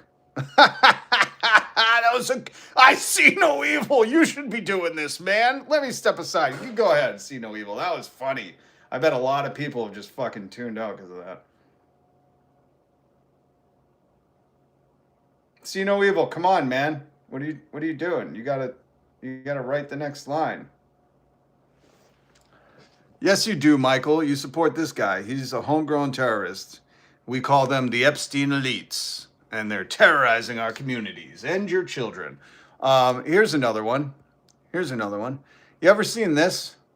This is a troglodyte. He came out from under the bridge. You don't see them in daylight often. I believe the 3 rules are don't feed them, don't get them wet, and do not ever let them go in sunlight because they will multiply. I think he's been shown sunlight a few different times or gotten wet or people are feeding him after midnight because that's the one rule I don't understand. Everything's after midnight. There is no before midnight. 11:59 is after midnight. Do you get what I'm saying, man? This is like the craziest thing, which whoever made that movie, Spielberg or, John Voight, I don't know who made that Gremlins movie. But the thing I can't figure out is everything's technically after midnight. Oh, 11 a.m. We can feed the gremlins. No, you can't, man. It's after midnight. This is 11 a.m. The next day is after midnight, unless you went back to the future. Maybe that's what that movie was about. Maybe they're going back to the future so they could feed the gremlins. Can anybody help me with this? Can anybody? I'm trying to figure this out. If you can't feed these gremlins after midnight, isn't everything after midnight? There is no before midnight. 3 a.m. after midnight, 6 a.m. after midnight, 11 a.m. after midnight, 3 in the afternoon is after midnight, 8 p.m. is after midnight. You know what I mean? Like, there needs to be, like, after sundown. Maybe that should have been, like, don't feed them after sundown. I don't know. The 80s were crazy, but fuck, dude. You can't say after midnight. That's every time. Oh. Anyways, $4.50 a gallon in Oregon. Ubers, $37 to go 8 miles. Yeah, welcome to not paying Uber drivers enough, but somebody's getting that money. $3.79 in Atlanta. Hotlanta's at $3.79. We got Indiana here at $4.10. We got Massachusetts at $3.79. We got Ohio at $3.05 today. $3.05. $3.99 in Maine. $3.35 in Texas. Texas with the gold. What's up, Lemony? I didn't see you, but Jess, what's up? Now I see you. Venom says, look, I'm another moron. Oh, thanks for calling yourself out, Venom. Interesting. I wouldn't come into a chat and disrespect myself like that, but you don't. With Timmy Turner with the 420, not a gas price, but just a number 2 at Brides. It's almost that time, actually. You got 7 minutes, Timmy. Charlie Kelly's here. $4 in Philly, unless you see a guy at the bottom of Patty's Pub. I heard he's selling them out of baggies. He's selling Lucy's. What's up, Charlie? Good to see you. $5.29 in San Jose, $5.40 in Seattle, $8.60 in LA, $5.59 in Central California. Chicago is at $5. We got Chicago at $5. Gas is $3.59 in Aurora, Colorado, making tuberculosis great again. Darth Wagner, did you read the story? $5.69 in San Diego. We got Mass, $3.80 coming in. Actually, that wasn't the lowest one. I'm sorry. We should just do a whole live stream where you guys give me the gas prices and I'll read it like a fucking, what do they call it? 8:13 p.m. in London. Rebecca, goddamn it, I love you. That's the way to end it. $2.60 a letter in Ontario. Canada. $9.95 diesel in the Netherlands. 559 in Washington State. California does use designer gas. You guys didn't know that. They have designer gas. Hold on. I love that. Hold on. Who was that? Who gave me the London time? Because God bless you and God bless every one of us. Rebecca. I love that. We were all doing gas prices. She was like, it's 8:13 p.m. in London. I love you.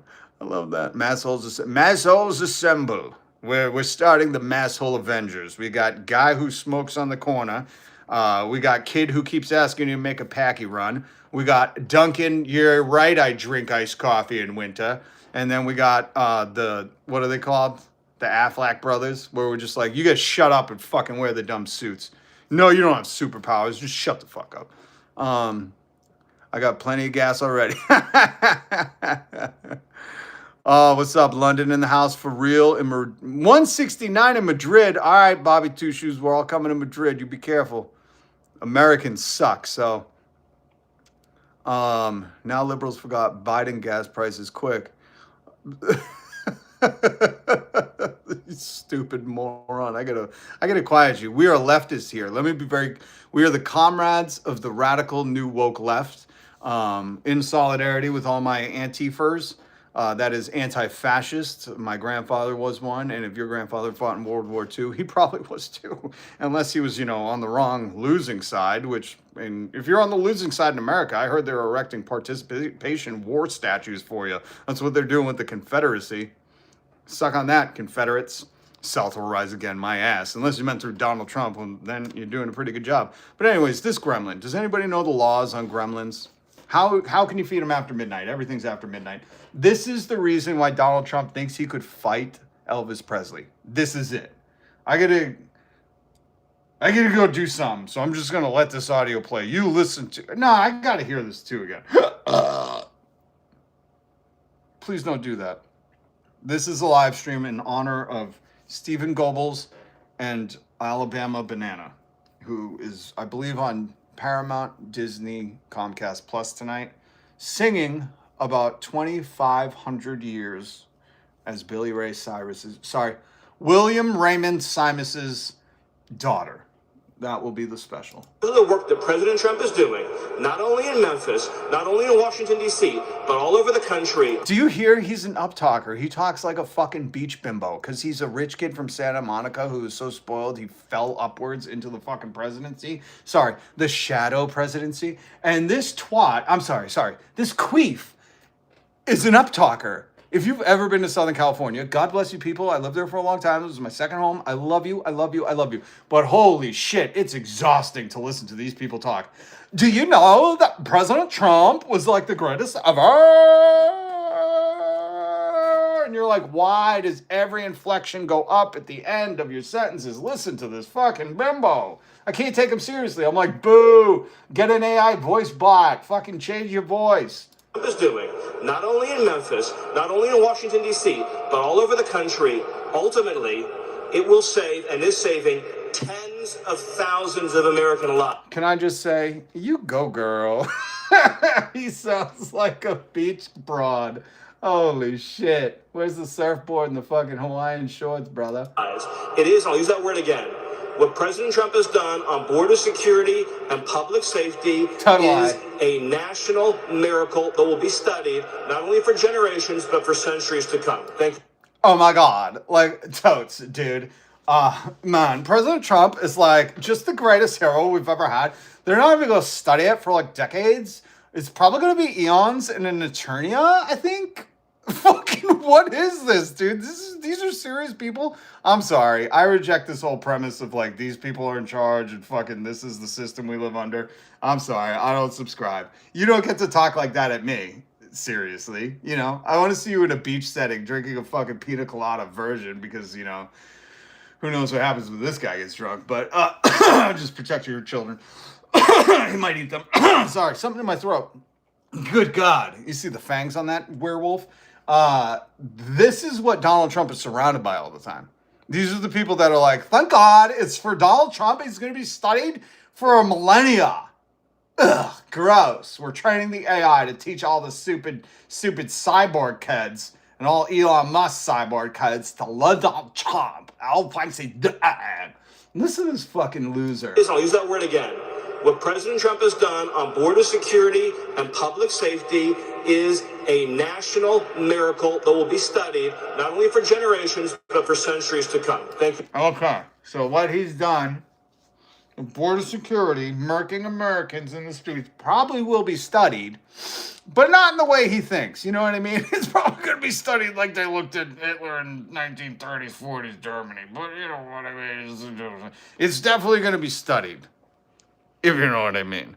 These people think it's going to be studied as like some fucking miracle. What's the miracle?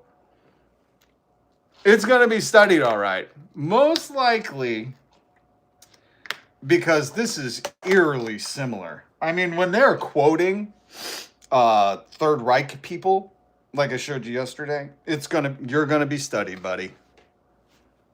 Probably the trials or the tribunals or whatever we the people decide. But this is who Donald Trump, the sycophants. Let's look up that word just so MAGA understands. Sycophant. I like doing this because Jon Stewart stole my fucking bit. Is a servile, self-seeking flatterer who uses excessive, often insincere praise to gain advantage, favor, or social status from influential people. Sycophant. God damn. If you don't hit subscribe, the audio is never going to play at the time I need it to, so please hit the subscribe button. We can't do this alone, folks. Don't you think if I could be Ben Shapipi and just bought my army to the top, I would do it? I'd do it? I would. But instead, you don't even remember what the joke was going to be because it's taken me so long. Sycophants. I'm going to do the joke again. This is live. Take two. Sycophant is a servile, self-seeking flatterer who uses excessive, often insincere praise to gain advantage, favor, or social status from influential people. Use it in a sentence. All of MAGA are cultist sycophants.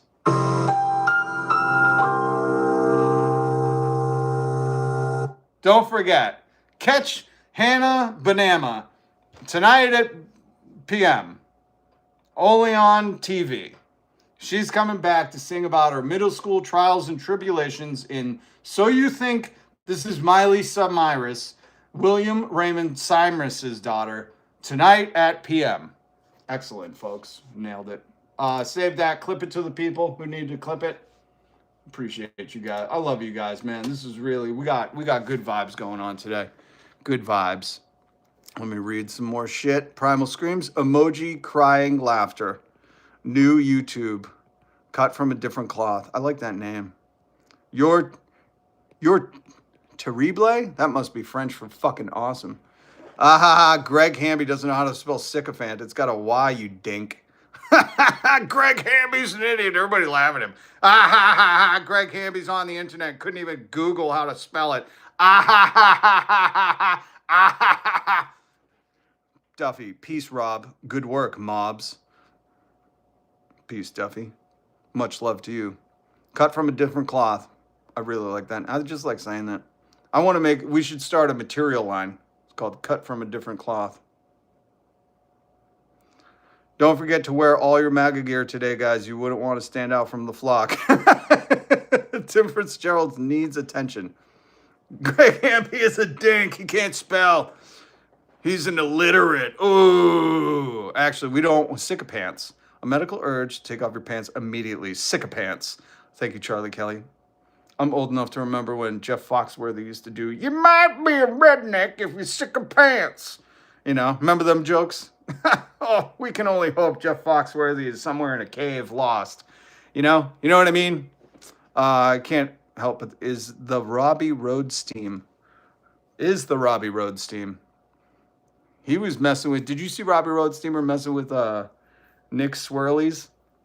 Man, Nick Swirly couldn't pronounce Massachusetts. I felt bad for him. I was like, that's why Nick Swirly loves Donald Trump, because Donald Trump was like, acetafenibin, apacetapatapin, amacetarabidim. And then you hear RFK Jr. being like, oh, God, this fucking more. It's acetaminophen. I said, well, let's see how we say that. I said, shut up, Robert K. Jr. RFK. Jay, just let the president work it out on himself. This is hilarious. We don't need you in the background saying the word correctly. All right, I'm going to... Riz Kino says, I can't believe us MAGA actually carry the same weight in voting as everyone else. I can't either, because you small-d'd, little-brain peanuts. That's what you guys are. You voted for this turd to be shadow president. I know you got hate in you, but come on. Benevolent. Okay. Okay. I was right. You're back on here. After I get off work, you don't work, just talk about people. What a goddamn, what a good comment. That was really turd-ski. Turd-ski. What are you, fucking Noam Chomsky's apprentice? My God, keep that fire coming, turd-ski. Trump is the most corrupt and incompetent president of the modern fucking age. Let's get into, hold on. Let me just show you this, because the president made us broke. He took all the money for himself, that fat turd. Hold on, I'll be right back. You have some reading to do, okay? We are insolvent. MAGA's gonna have to look it up. But better than me burping. Tim, that's not true. That's not true, Tim. I could burp the fucking alphabet and it would have more of an impact on society than anything Donald Trump said in the past 400 years. We spend more money than we make. That's because they don't pay us enough and they're charging us too much. It's greedflation. I'll be right back. I need you to read this. When I get back, I'm taking attendance and a test.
All right, did everybody, hey.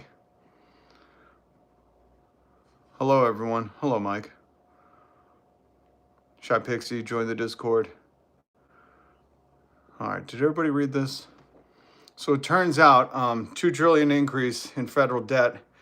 That was from Donald Trump alone in 2025. What year is it? My God. Remember when he added $2 trillion to the debt in like a year? And we got nothing in return for it. Oh, fool me once. What does the saying go? Fool me once, I'm a fool. Fool me twice, I'm certainly a fool. Fool me 3 times and I'm MAGA. These people are fucking idiots. I don't know how they populate, but, you know, they must just bump uglies till they find the right one. My Christ. Oh, we were listening to the Gremlin, the Beach Gremlin, if you're nasty. And now he kicks it over to Cash App Patel. That's his real name. You don't know him. Don't call him Cash. His real name is Cash App Patel. Like a goddamn crypto bro. So dedicated to the art of crypto rug pulls, he named himself Cash App. Thank you, President Trump. Everybody clap. Everybody clap. Thank you, Steve. Thank you. Don't feed him after midnight, folks. And when is after midnight? You can't ever feed him. It's okay. He probably runs off of children's souls by the looks of him. So, Cash, see if you can top that. You heard that, right? That's Donald Epstein's best friend, Trump, saying, Cash, see if you can outdo that panty sniffing that you just heard this Stephen Goebbels say. This is fucking hilarious because MAGA is the crowd. Remember, MAGA is the ones that are the toughest alpha brain boys ever. They eat fermented elk. They don't have feelings. Empathy is the biggest weakness they could ever transpire to fucking have. So MAGA being based off of a cult where the leader is like, thank you, Stephen Goebbels, for sniffing my panties. Cash App, would you try to outdo that? And watch, he does. I don't know. That's a tough one, Cash. That is tough. Cash is like, that is tough, but watch me getting them nooks and crannies of those panties, buddy. I'll get up there sniffing real good. Mr. President, as I look around this venue, I see a bunch of ugly people except for one golden goose, sir. Will you be my Valentine? Check yes or no. Reminded again why we have the greatest warriors on God's green earth, the men and women serving in uniform, the men and women How dare Cash App Patel? This guy's a draft dodger. Bad start. Holy shit. Oh, God, what an insult. You know? Couldn't even get the Medal of Freedom or whatever. Medal of Honor or some shit. Who fucking knows? Why do all these MAGA people want trophies? I thought they hated trophies. I thought, like, the prize was doing it, you know? Doing legs day or whatever. Eating the fermented elk. Serving and wearing the badge, and law enforcement, our police, our sheriffs around the state of Tennessee. I'm reminded that Americans exist to protect this country day in and day out, and they've done it like we've done it here. But what we didn't have was you. We didn't have... You thought he was dogging him with the draft dodging, bringing up the military, but turns out the only reason we even have a military, sir, is because of you. You stared directly into the abyss and formed a military, honorable of the gods of Titan. Have a commander-in-chief who backed the blue, who resourced the blue, who funded the military, who did whatever it takes. Yeah, because America... I love that, because... sir, before you, Donald Epstein's best friend Trump, before you, the military was mere pebbles and stones. We were arming the men with with slingshots and giving them tinfoil hats. We had nothing, sir, until you came and funded it. You know, the American that old American police force that is so underfunded. You know, the military that's never met a fucking budget or audit that gets all of our money. You know that it wasn't funded until, God bless, Don, the Epstein's best friend, Trumpet or Drumpf. To safeguard every single life. And here in Memphis... Safeguard every single life. I'm pretty sure there's a couple people in Minnesota who are not available for comment. Tennessee, you have put on a show for the world. Yeah, I would say it's a show. He's definitely P.T. Barnum, my man. You have allowed us to go out there and capture gangbangers, rapists, murderers, drug dealers. That's not true. The Epstein Files people are not being prosecuted or investigated, and you said that. Record historic. You know, because he said gangbangers, and I assume it's not the guys in the street. I would assume it was the people from the Epstein Files, right? Levels. And for me, a first-generation Indian-American kid... Oh, you better not say that on stage, bro. Somebody call ICE. Get him! Right? Isn't that how it works? He just said I'm a first-generation Indian kid. I'm pretty sure ICE is going to kick in the door in any minute. No? Okay.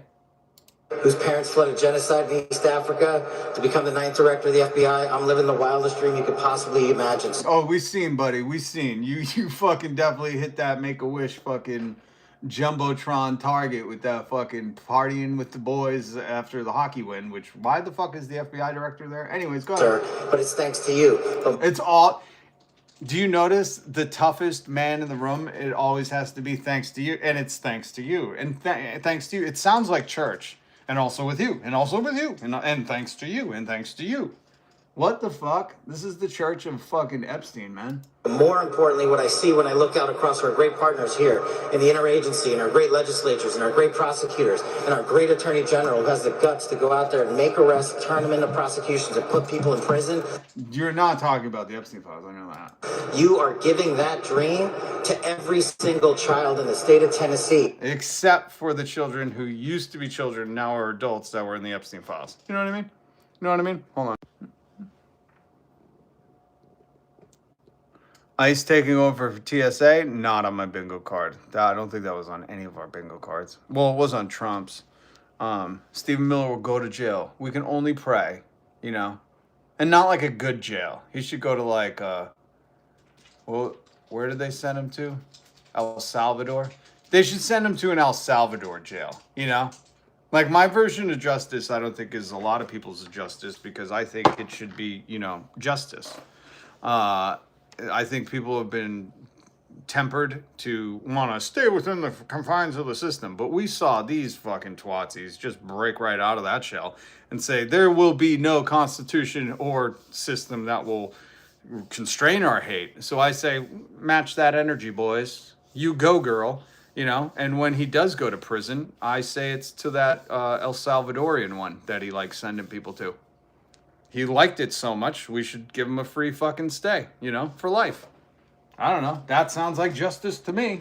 But this is just, you know, my op-ed on YouTube that I do every day. So whatever. It's entertainment. Have fun with it, folks. No one's getting out of this life alive. So just enjoy it. You are inspiring the nation and law enforcement to come up and wear the badge and wear the colors of this country and save. Just say it. You're inspiring them with the FIFA World Peace Prize, man. Like, you should carry. Donald Trump should be carrying that Peace Prize with him everywhere. You know, just stomping it on the table, being like, "Any of you bitches got one of these?" Everybody could be like, "No," because they just made it up. Guard our men and women for generations to come. This is an enduring mission, Mr. President, because you have made it enduring. It is going to go on for generations. This guy thinks the cult exists without the leader. That's sad. And he should know too, you know, with that cross-eyedness. You'd figure with a dude cross-eyed as he is, he would have a little bit of wisdom, but no. God just punched him in the fucking cornea and left him stupid. To come. They're going to try to achieve what you accomplished here, what Stephen said, in just one short year, and they're going to be doing it for decades because America was... Stephen said for millennia or some bullshit. You're saying decades? Donald, I don't think he likes you as much. Look at Donald having all these boys fain over him. He just wants to be a pop star, pop tiger. Tiger Beat. He wants to be on Tiger Beat, the cover of Tiger Beat. You got to be real old to understand that. Because I don't even get it, but I know it's a thing. You know what Donald Trump just wants to be? He just wants to be Alabama Banana. Going live tonight on Disney Cast, Com TV. Watch it at PM, okay? Smart enough to elect you as our commander-in-chief. So while we're out there fighting for the dreams of our children... Whose children? Whose children? You mean making fucking children's nightmares come to reality? Offering goddamn 80-year mortgages and fucking car payment averaging at $700. They're like, I can't afford that. You kept the minimum wage at $725 while giving yourself cost of living increases. My shit, man. This is a class war. Class world war. That's what I'm going to relabel this shit to. Class world war. Just know, Mr. President, how many millions of dreams like mine are going to be lived thanks to your brilliant leadership. He should have said how many millions of Wait, hold on. Cash Patel was just talking about the dreams of little kids. He's like, you know how many millions of dreams you're making true right now, Mr. President? Like mine. I'm just a little guy. What the fuck? He should have said, you know how many prayers this man is... Like, Cash, if you're going to suck up, if you're going to be a better panty sniffer than Stephen A. Goebbels, You need to say, and all those children's prayers were answered because you took the time to answer each one, Donald. Just like every Christmas, all the kids know it's Donald Trump who comes down the chimney and puts the presents under the tree. This is fucking hilarious. These people are psychos. Mr. President, thanks for delivering America the safest country on God's green earth. Is it? Is it? Jess, remember not to lick boot. Wait. Remember not to lick boots. Lick heels instead. Thank you for the $2 super chat. That's like, we should put that on a t-shirt. That's actually kind of good. Yo, could you imagine? They should Cash App Patel East-West. You can't. They should call Cash App Patel East-West because you can't tell which way he's looking. Come on, MAGA. Come on, MAGA. Go Jim Jones style. Come on, MAGA. Get them Nikes. Oh, isn't that creepy? Donald Trump's sold Nikes. Yo, if Donald starts selling Kool-Aid, I'm going to lose my shit. I'm pop my top. Hold on. What was that? Oh. Wait. What was I going to say? I forgot. I got distracted. Yes, make that a shirt. Please make that a shirt. Please. I would buy it too. I would totally rock that. Just like my shirt that upsets people. Yes, I met God. She is black. I love that shirt. I'll wear it. I got to find it.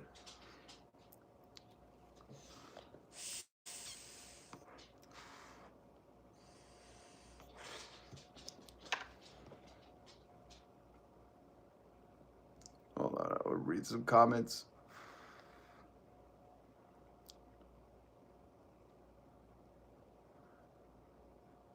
He painted himself some hair once. Money buys the law. That's true. You are not the comrade we wanted, but you are the comrade we need. Thank you, Jess. Love you. Billionaires think they can get away with any criminal activity. You're going to spurn me into the billionaire talk I have. Fine. We'll do. Actually, I have some good news. I know this sounds crazy, but there is actually good news. And I mean like genuinely good news. I'm not even kidding. There is good news, folks. And it comes straight out of New York. You remember New York City? They elected Momtana mayor. And immediately the Fox universe said New York has collapsed. It has fallen. It has fallen into the hands of them greedy socialists that want to provide for the workers. How greedy of them to want to claw back some of that money we exploited from them. So you know, New York, it's a fallen, collapsed state, soon to be under embargoes from the U.S., like Cuba. Free Cuba. U.S., get the fuck out of Cuba. Leave Cuba alone. Leave Cuba alone. But this is as somebody called him, Kami Mamdani. All hail Kami Mamdani. Why don't he have a cult? Listen to what he's about to say. What he's about to say for the workers. And like, this is cult-like shit. Like if a politician gets into fucking office and starts really giving you money back, really providing for your kids, really making more bathroom, really making shit more accessible, you should be, culting this dude. But instead, we got people like Orange Turd. You have the most beautiful wrinkles I've ever seen. We'll study it for eons with your fake World Peace Prize. We love you, the best. Oh, I know why, because they're racist pieces of shit. And they're fucking, little petty tyrants that are scared of their own shadow. That's why they're in a cult. Everyone, we're at the City Hall. We're at the Taco Bell. We're at the combination City Hall and Taco Bell. And I am here today with our incredible Commissioner Levine of DCWP to announce some very exciting news. What do we have to tell people today? Yes, so more than 800 New York City workers are going to get checks, or they're going to get money deposited in their account. Today we're announcing 3 different enforcement actions from DCWP. Don't do this. Don't do this. Don't. Hey, why is that part pausing? What is the fuck going on with my shit? No, not fucking. The retailer, same. No. One of them is against Theory, the retailer, same issue, not giving workers the schedules that they can predict, plan their lives around. And the third is a lawsuit we're filing against a franchisee in Staten Island. Don't do that. Look at that. Capitalist internet tries to edit out Dunkin' Donuts and Taco Bell are being sued, and the workers are getting $2 million, about 750 to 800 workers are going to indulge in the $2 million that these two companies are going to pay out to them. Predictable schedules or protected time. For unpredictable schedules, protected time off. They violated those laws. The state, the regulators, mount up. They said, oh shit, corporations, you can't just run amok on our workforce. You're going to pay these people for the violations that you did. One of them being unpredictable schedules. Who can relate, right? But again, these corporations do it and they want to deregulate it so they can make unpredictable schedules. So you don't know if you're closing and then opening or opening then closing, and you just can't have a life. And that's what they want. They just want you to work. These businesses aren't operating so you can enjoy your life and pay your bills. No, they're operating so a few fucking parasites at the top can get filthy fucking rich and buy more politicians. And this is what you see when you get Kami Mundami in. He goes, oh no, not on my watch. And I would like to think at some point he said, you go, girl. And he went the fuck after them. So how much money are we talking about that you're announcing in settlements today? Yeah, so we're talking about almost $2 million back to workers. 800 of them across New York City. 800 workers are going to share in $2 million for the violations these corporations did against them. And that is working for the people, okay?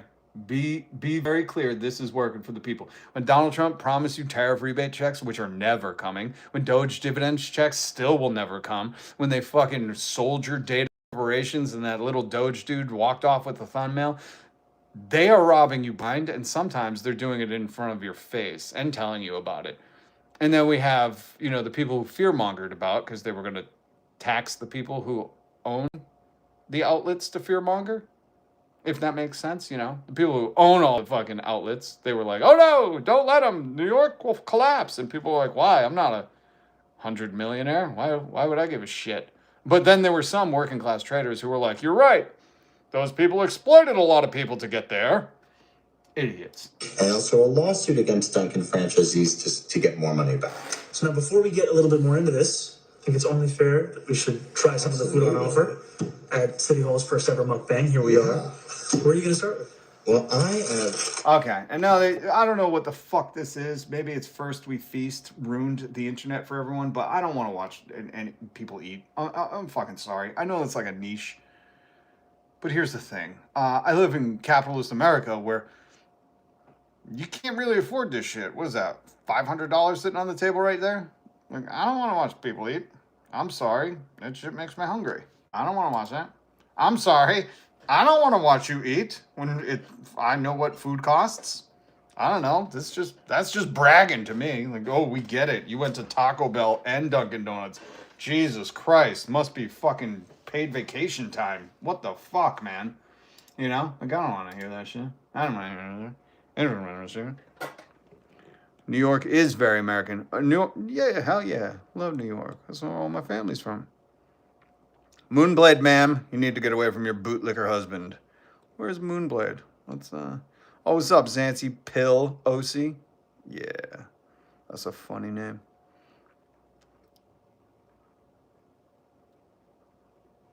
I hope Cuba can stay free of the U.S. Man, love Cuba. Solidarity with all my comrades in Cuba. We need more comrades willing to blackmail Republicans.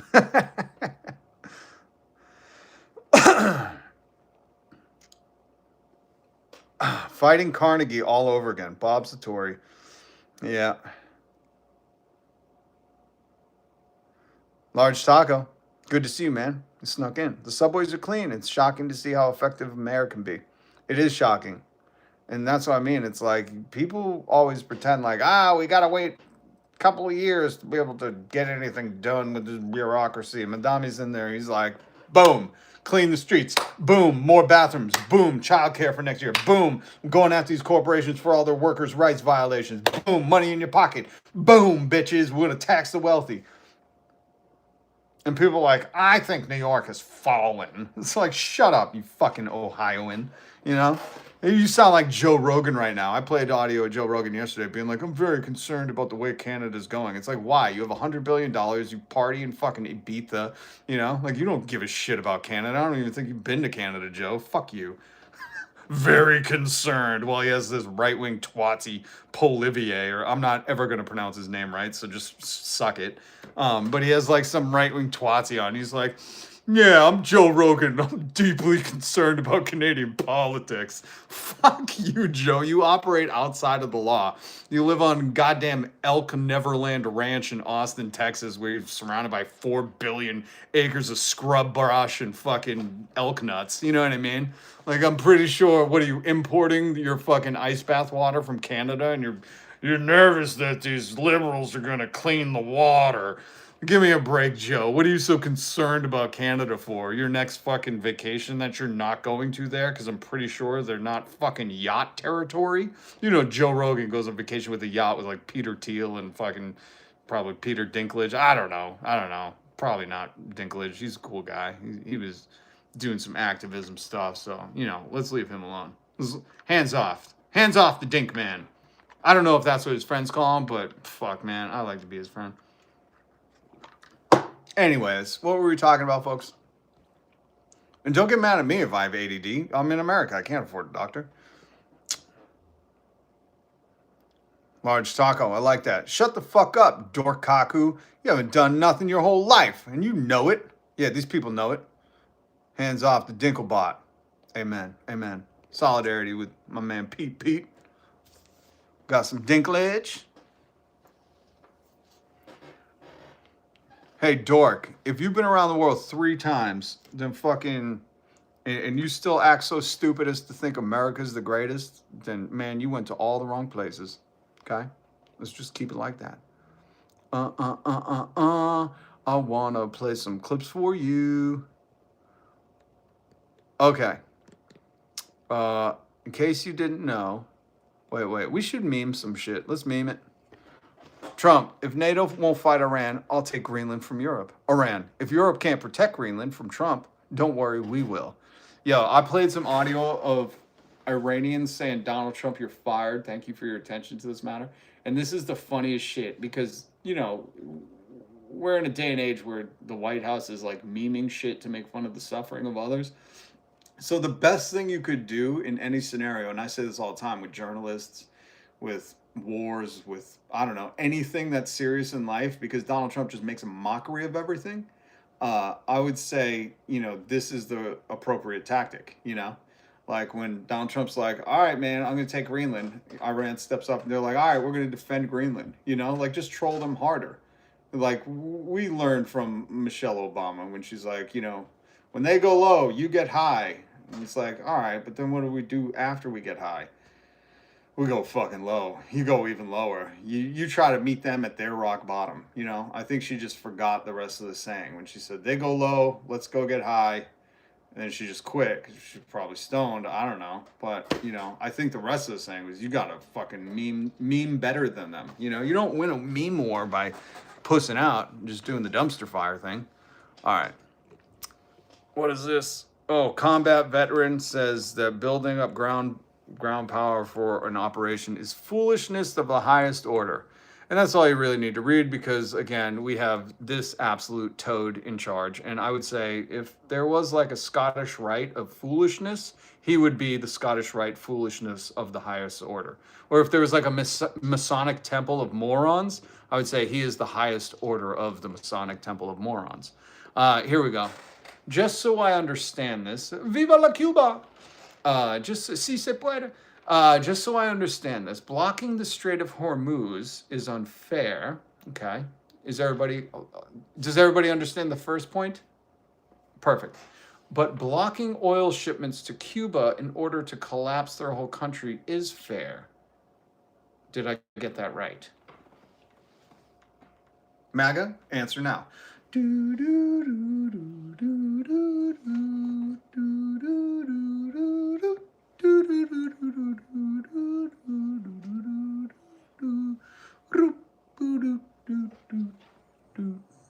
Lock in your answers.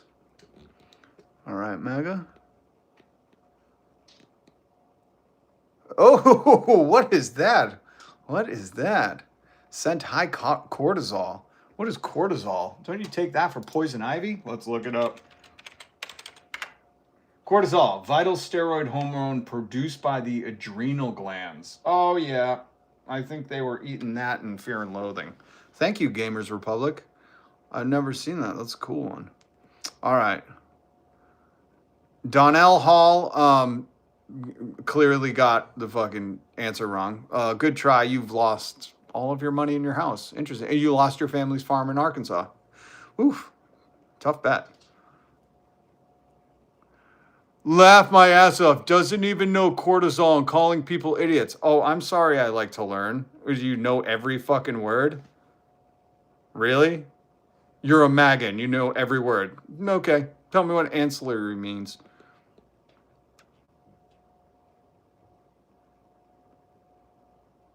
MAGA want to enact their own crappy version of Sharia law here in the States. Yeah, that's why we call them Y'all Qaeda. What's up, Frankenberry? Anyways, MAGA, you still haven't answered me this. So blocking the Strait of Hormuz is unfair, but blocking shipments to Cuba in order to collapse their country is fair. It's interesting how MAGA will not answer this, just like many things they won't answer, because they're waiting for Donald Trump to tell them what to say.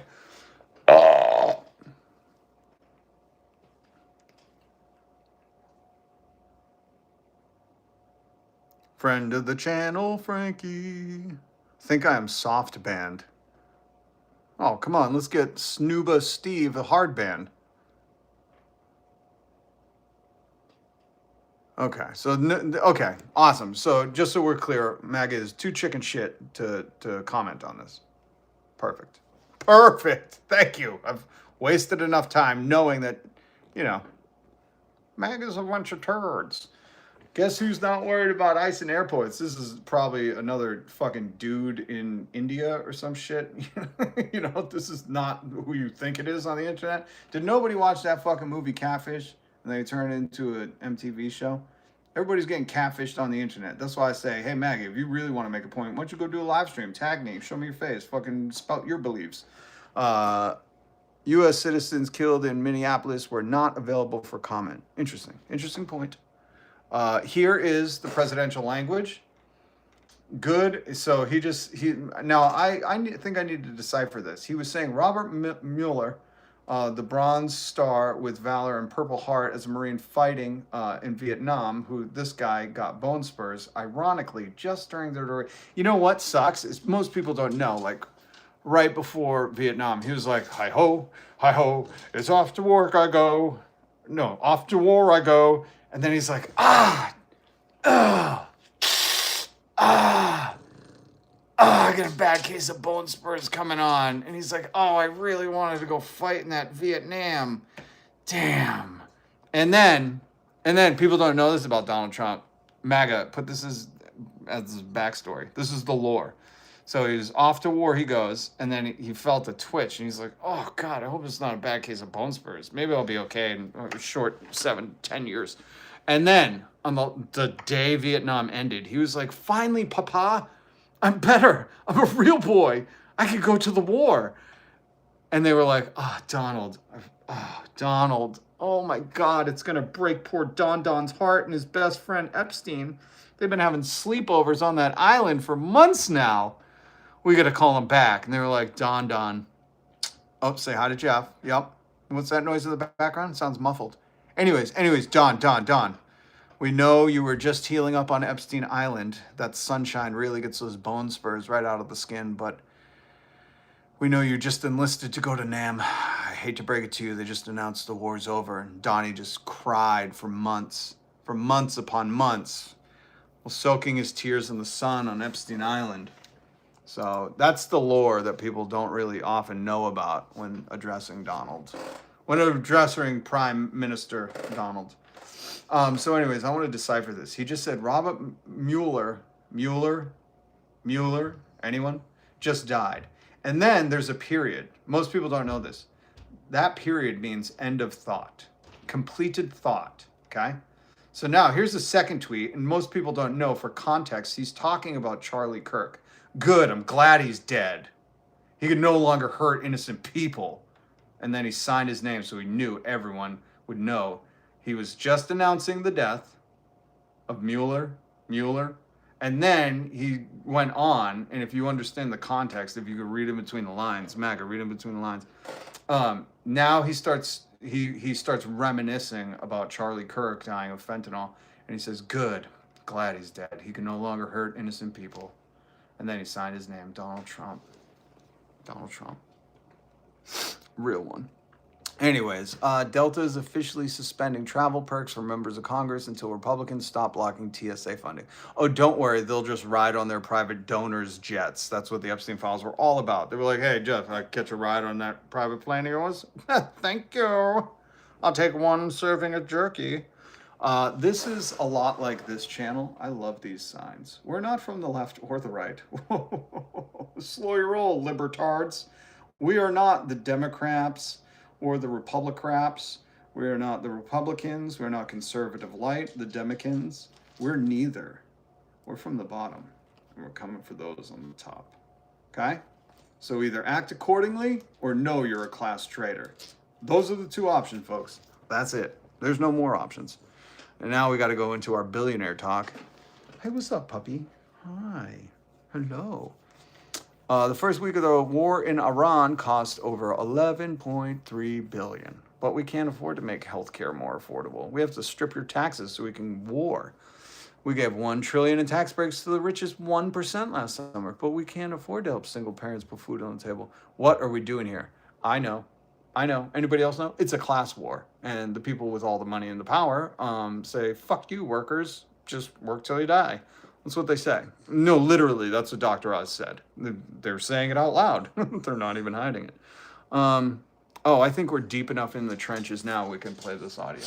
Because this is funny as shit, and he deserved every goddamn second of it. This is Dan Vagina.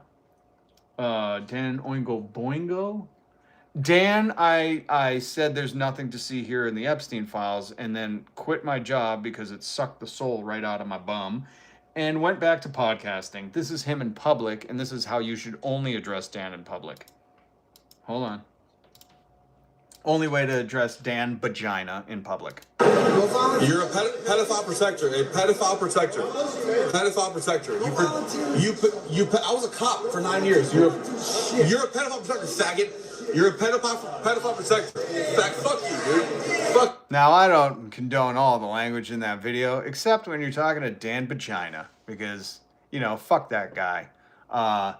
It's a funny response when you're like, "Hey, man, you were the top echelon of the FBI and you're protecting the people that did the most heinous things."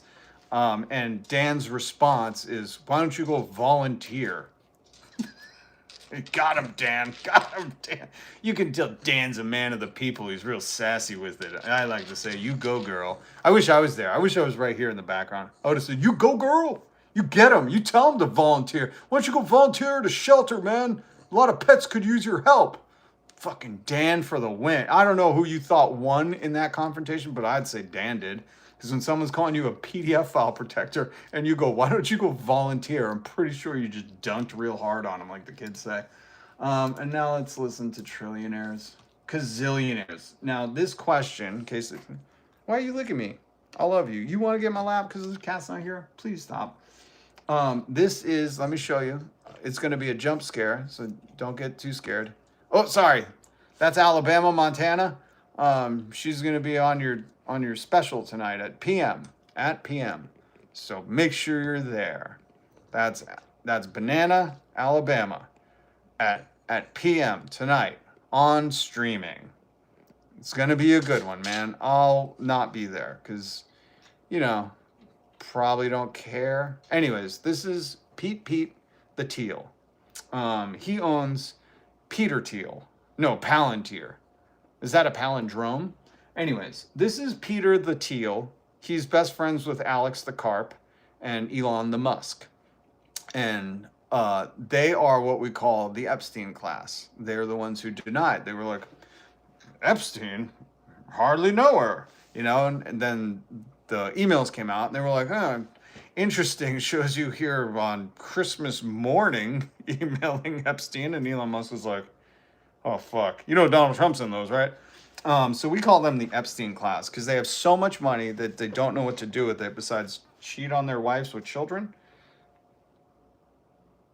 Anyways, and here's him in an interview with the New York Times opinioner, Ross Douthat. He's the opinioner of the Times. That's a cool title, opinioner of the Times. Actually, I'm going to steal that title, Ross.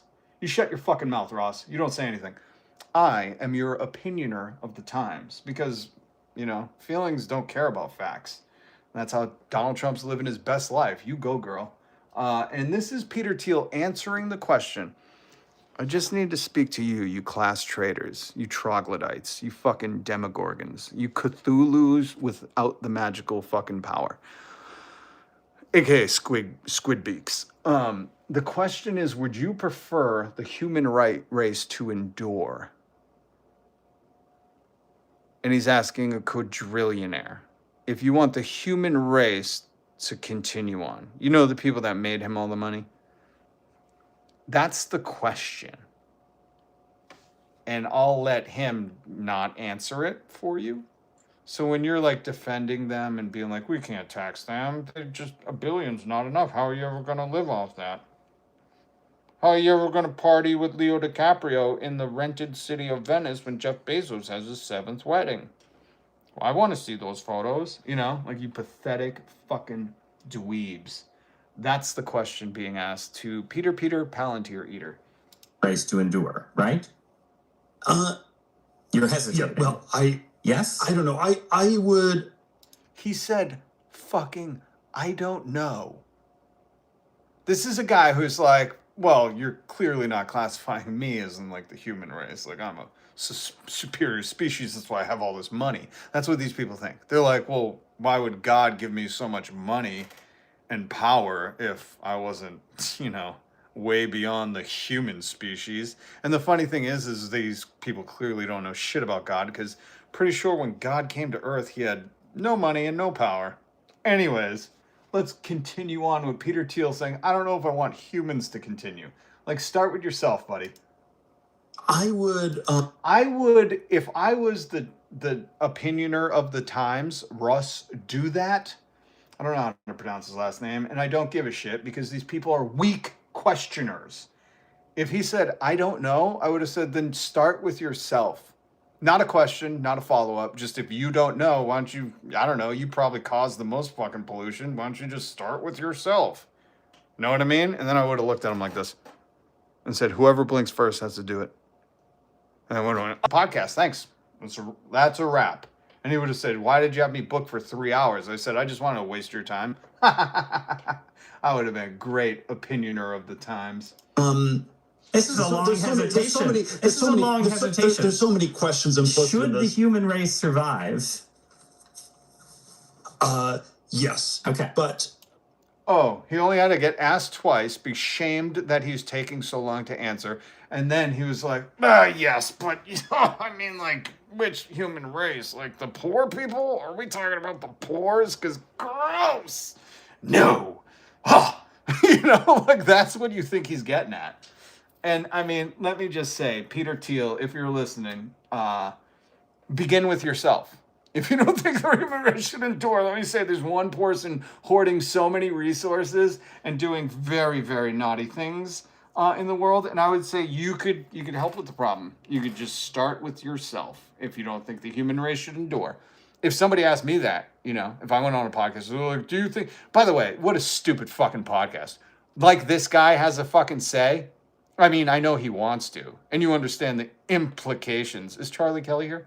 The implications of the Times of New York opinioner going, Mr. Peter Teal, would you like the human race to endure? Have I sniffed your butt enough?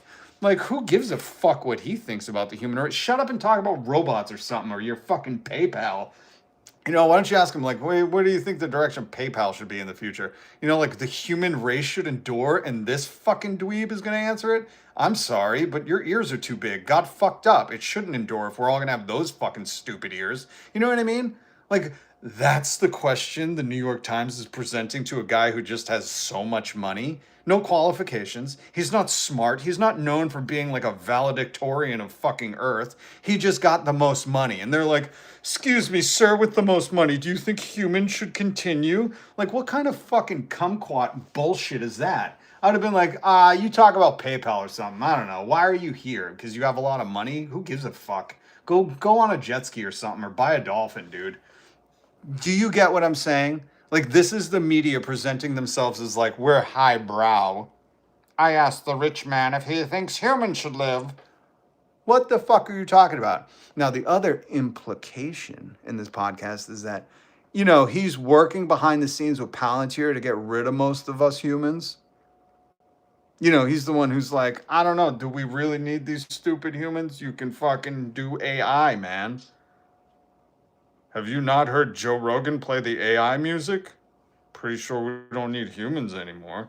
That's the other implication.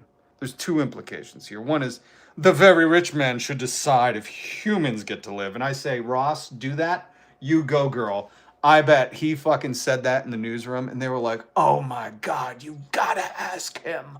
Ross, you won't do it. You know, like all his fangirls. They're like, Ross gets to be the opinioner. Fuck him. You know, all the sad bitches in the back. Let him hear you say, hey, do you think humans should keep going?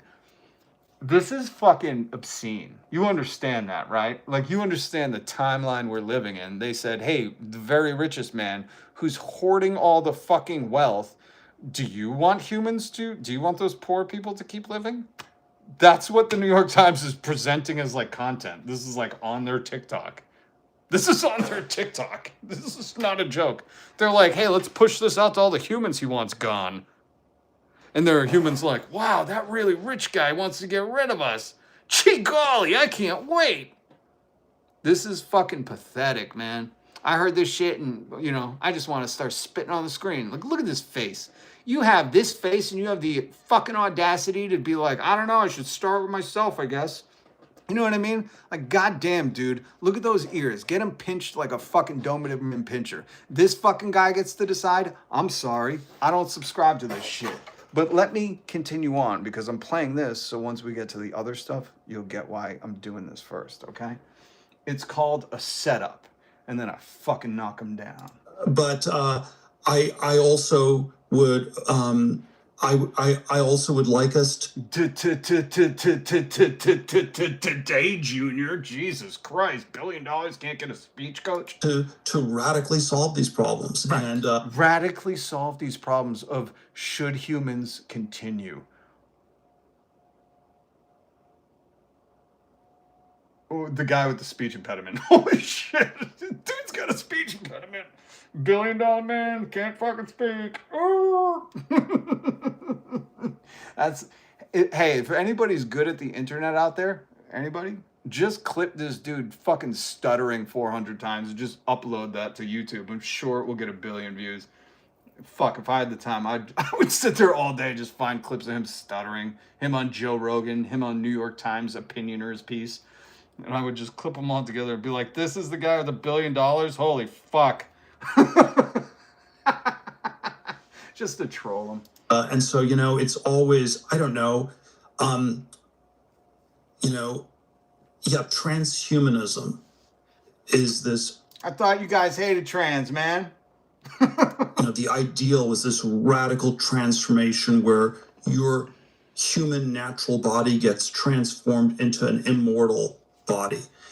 Oh God, what the fuck is this? This is so stupid. He's on some Jordan Peterson wellness shit. He's like, that's really why we got to get RFKJ into the White House. Maybe he's a cyborg and they just didn't fucking update him to like 12.01, you know? They're like, oh goddamn, we didn't code the stuttering thing. We didn't fix that glitch. He's still glitching. Can we get an update on him? The USB's in his butt.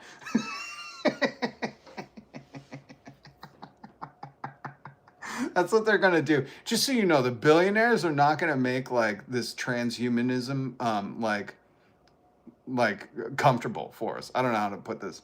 They're going to make it so embarrassing. So when you have to come home and charge, you have to like bend over. You're going to make it so humiliating. You're going to be like, I can't believe I voted for this. Man.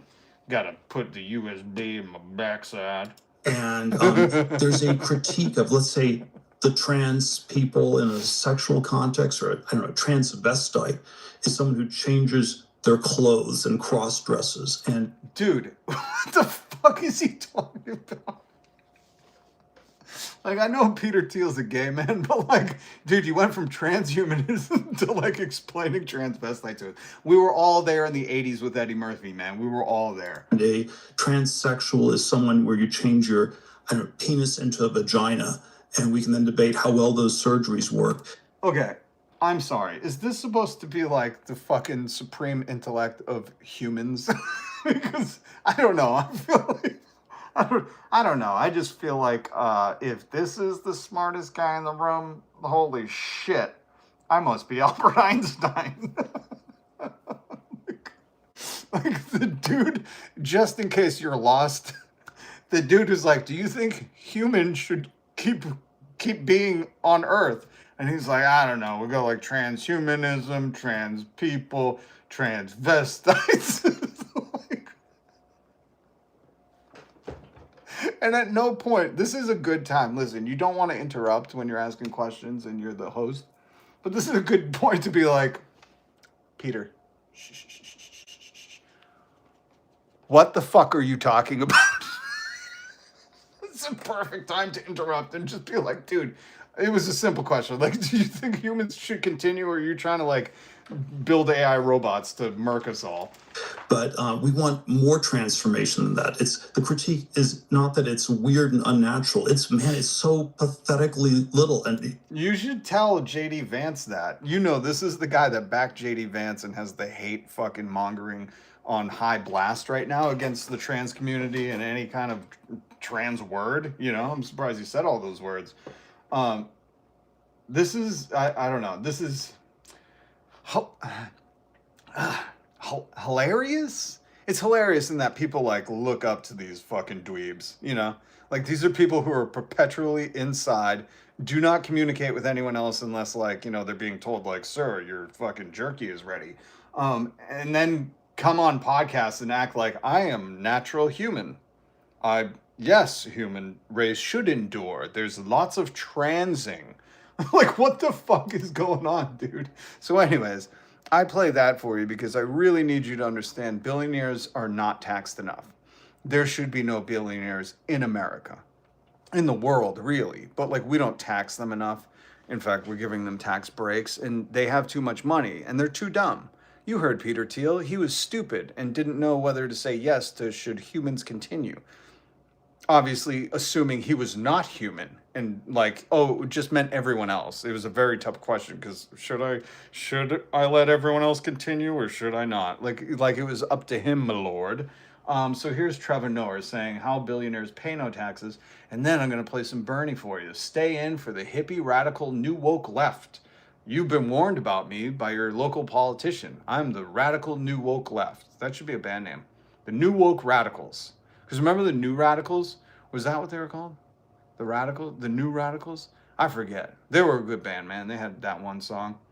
Don't give up. You only get what you give. I should be the New Woke Radicals.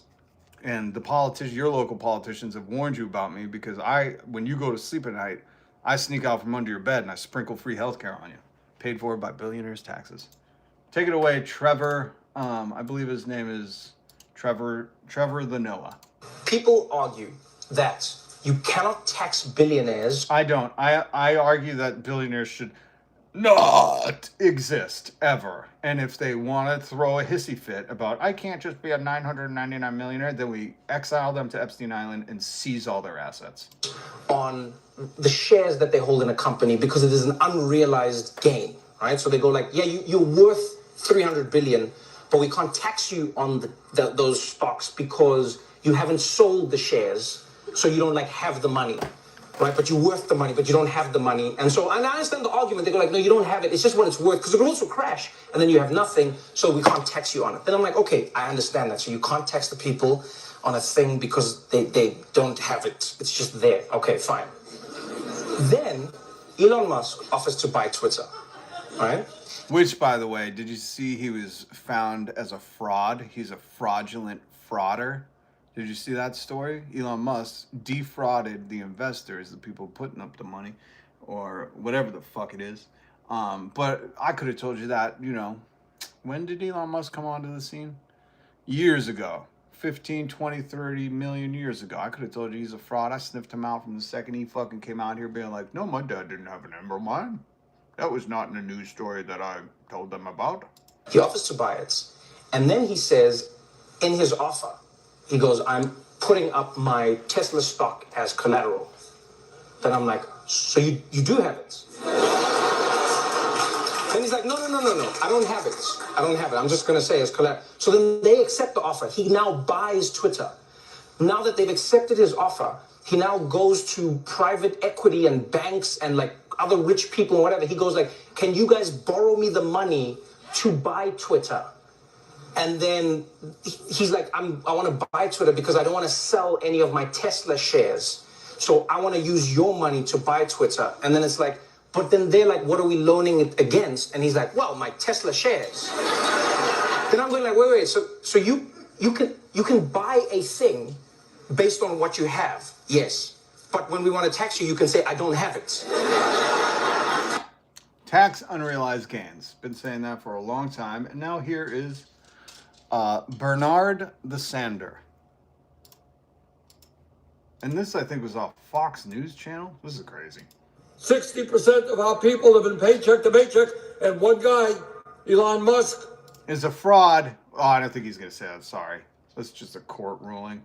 Also, he was found of committing election fraud. So he's a double fraud. Double fraud. Sorry, Sanders.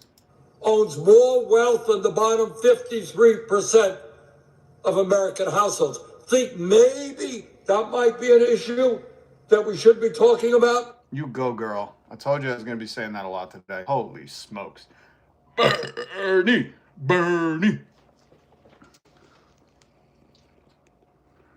Just because you think you have a right to take up this space? Who are we talking to smoking? Musk is a maroon. Just look at the Cybertruck. Oh my God. Totally. This Cybertruck is an embarrassment to fucking vehicles. And we've made some shitty ones, folks.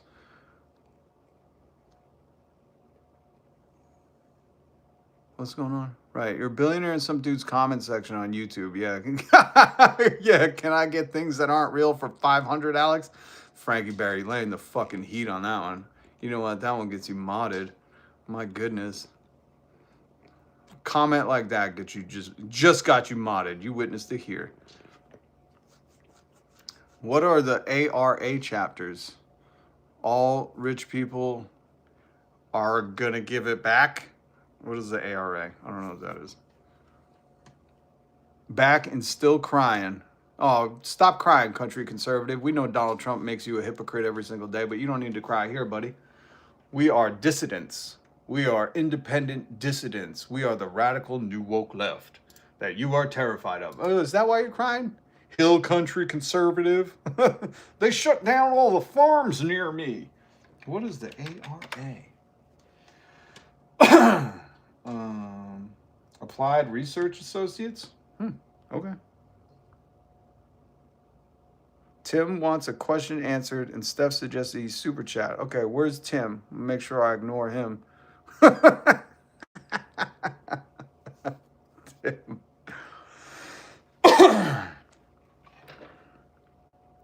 Musk works his ass off. Oh my God, you were hilarious. He sleeps at the factory because he's hated by everyone, dude. You kidding me? You think he slept at the factory by choice? Yo, all of his fucking ex-wives, all of them despise him. So they were like, you ain't sleeping in here, man. Get the fuck out. And he was like, I'll go to my plane. And the pilot was like, you can't sleep in my plane. He's like, I just fly you places. He was like, bring me to the factory. I'm a sad boy. I love it. I love people regurgitating what Elon Musk told them to say. Elon's like, no. I sleep at the factory by choice. I set up a cozy little cot. Totally by choice. Please don't read my ex's tweets. Hey, by the way, if you want to know why the airports suck balls right now, if you want to know, do you want to know? Probably not, because you want to blame the Democrats, and I say, fuck them, who cares? Senator Cruz and I came up with a plan. We said, look, it's a two-step process. That guy sounds like he's gargling balls. Shut up, Kennedy, the worst one. Actually, no, now we got a stupid offer, the worst Kennedys. The Democrats have offered to open up everything but ICE. Teal and I said, okay, let's accept their offer. And then at the same time, we would offer a bill for reconciliation where we don't need any Democrat votes to do whatever we wanted to do with ICE. And that way we're out of the shutdown and DHS is back open.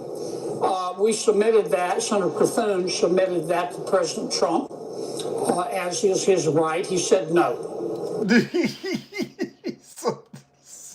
So Americans are suffering, waiting in lines that are longer than the trips they're going to take. They can't get on a fucking plane. If you've seen any of the news clips, people are like, I don't know, I've been here since midnight. My flight's in a couple hours. Probably not making it. And Congress did what it's supposed to do. They were like, listen, we're just not funding the Proud Boys anymore. They get $78 billion. They don't need any more money. And they were like, but let's get these airports going, right?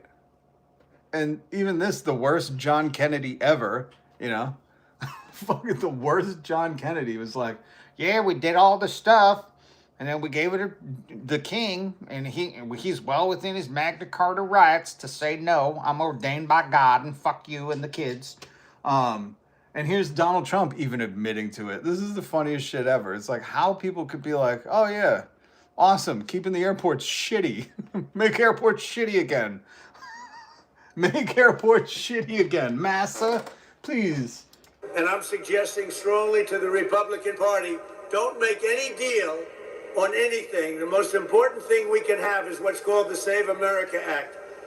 Don't make any deal on anything unless you include voter ID, and you have to be a citizen to vote. You have to show. Tell that to all the people waiting in line trying to get home from their fucking Panama vacation, or fucking, you know, their West Memphis, their trip to Graceland. They're all just trying to get home to fucking Kentucky, man. Is Memphis in Tennessee? Yeah, okay. They're all just trying to take that plane. Fucking 4 hours. They could have rented a car, and now they're stuck in an airport line. And Donald Trump's like, I told you, make no deals. You don't make any deals. I'm the art of the no deal. Show citizenship to vote. Very easy to do.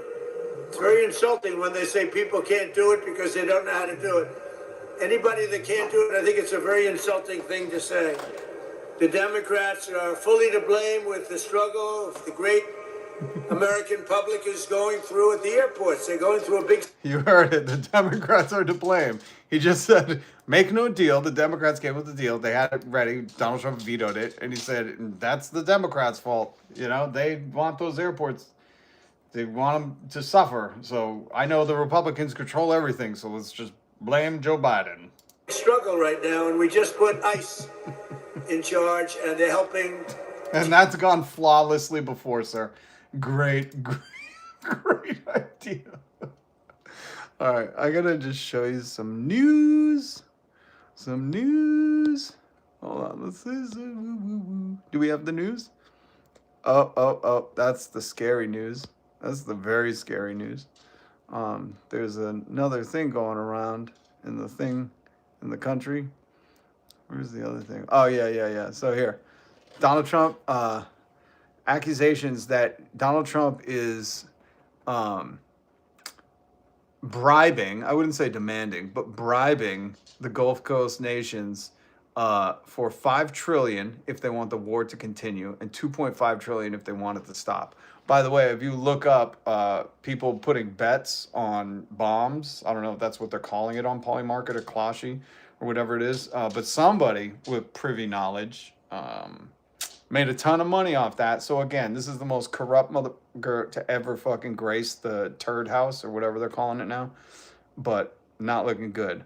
Now, where's my other thing? I had a whole bunch of pictures for this one. Hold on. this.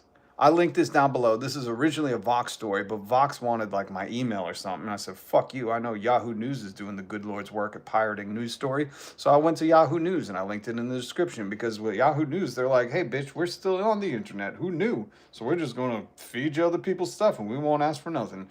Just keep it cool with me. I'll keep it cool with you. So I always support Yahoo because they're doing the good Lord's LimeWire work out here, you know, the Kazaa, the fucking they're doing that indie shit where they're like, we know Vox is trying to ask for like $1 or something.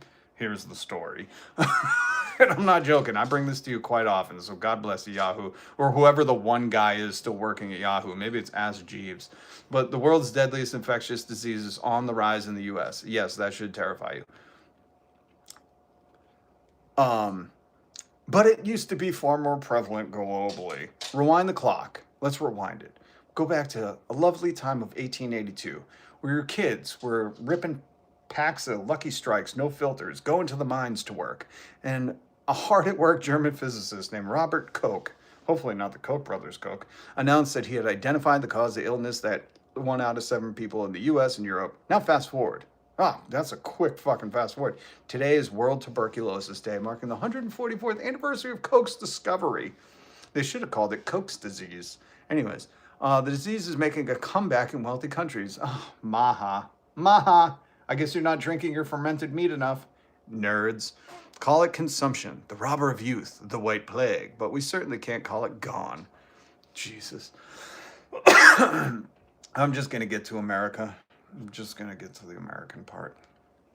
The United States has the infrastructure for testing and treatment and isn't currently endemic here. Much of the world, though, has been murked by many of these things. You can read this yourself, you know that. I don't have to read everything to you. After 30 years of being on the decline, TB rates in the U.S. are rising, folks. In February alone, it popped up in American high schools beyond the Bay Area and confirmed in Long Island, Seattle, one of the largest outbreaks since the Centers for Disease Control, I'm pretty sure that was defunded, started reporting in the 50s. Happened just 2 years ago in Kansas, leading to 68 active cases, latent infections, and 2, mark it 2, DEATH. I just call H and S H now. Broad, diverse disinvestment, like I was saying, in public health infrastructure, medication supply shortages, delays in diagnosis due to the pandemic, and the challenges detecting and treating are worth worrying. Yeah, I would say when you have Robert Kennedy Jr., old brainworm himself, I would say we're fucked. It spreads through the air, you know, yabba, yabba, yabba. Read. I'm not here to educate. I'm here to entertain. Are you entertained? Latent infections become active when the immune system is no longer able to keep the bacteria in check. Okay? And if you think you're immune to this, just you wait. Because funding cuts to programs like U.S. aid could lead to 2.2 million additional TB in 26 countries. And you know, where did they put it? Did I not take a picture of it? They said global is local, local is global. That's somewhere in this article. And I thought, what a beautiful thing to say, because that's the truth now. Since globalization of capitalism, but you know, them needing to exploit everywhere, what we're seeing is like, oh, you thought one of these countries was going to keep it to themselves? You better invest in that healthcare. Oh, we don't do that. We have insurance here. So, you know, surmise what you want from that. Surmise what you want.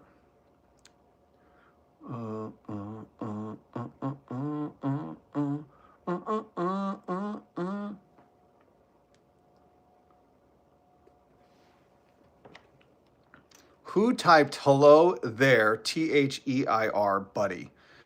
Dude. You know that's the possessive there. Stop being stupid. TB is always showing in Indiana jails. Yeah. Well, it's just like measles. You know, RFK was like, make measles great again. Pretty sure that was his thing. And he is, you know, South Carolina. Shout out. 1,400% increase in freedom bumps. I'm calling them freedom bumps from now on. That's hilarious, JS. Oh my God. Oh, that's a good sign in the background. What's up, Avatala? Good to see you. Very glad you joined us. Next up, polio. They're like, we're bringing back all the hits from the Gilded Age. We got robber barons. We got corruption. We got a suppressing and oppressing the workforce. We got freedom bumps. We got polio. We're bringing it all back. And you can drink your fermented meat to try and stay safe. Yeah, when you got the dude who's in head of like health in America, and he's like, you just need a raw milk smoothie. That's all the antibiotics I drink. You fucked. But maybe that's why Peter Palantir was like, do I want humans to continue? Maybe he was thinking of RFK Jr. and he was like, we kind of fucked up on that one. Anyways. Sick men cannot lead us to health. Ooh, fucking sticker that. Hey Rob, hope you're doing well as possible, as all things considered. I always say, living in a dystopian capitalist fucking, oppressive fucking tyrannical regime is kind of tough, but I love being here with you guys. Enjoy the little things, folks, because that's all that's left. When people are like, why you eat avocado toast? It's like, because I can't go on fucking vacation, dude. My vacation is fucking eating one meal a day. Remember when the Wall Street Journal was like, oh, you can't afford food, or you just skip meals? Yeah, that was awesome. Wake up, people. Wake up. It's a fun channel. Just don't spam or be hateful, and you'll be free to stay and enjoy. That's the motto, man. That's the motto. What is it we have in America again? 350 million of them? What are they? Something supposed to use on a tyrannical government?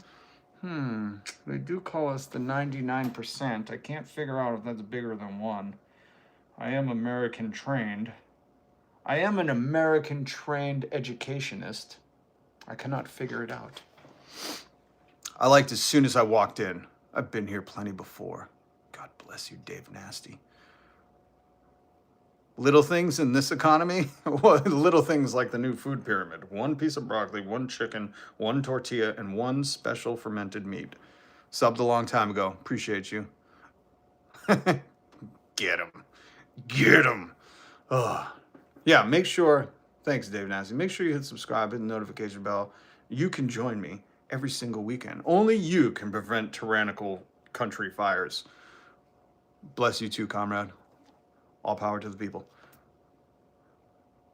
They flipped it upside down like South Park predicted. Michael Danger, this was still one of the funniest things. If you hear who was talking about it, someone was talking about it. They were like, we spent 11 months and we came out with an upside down food pyramid. It's like, God damn it, man. You want to talk about fraud and waste?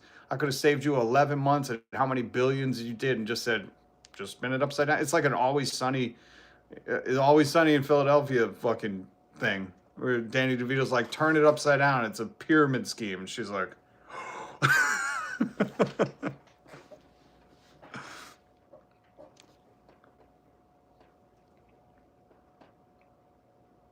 Trump is doing a lot of damage to the country. This is irreversible. But I would say when institutions failed, which this American one has, you don't reform it, you replace it.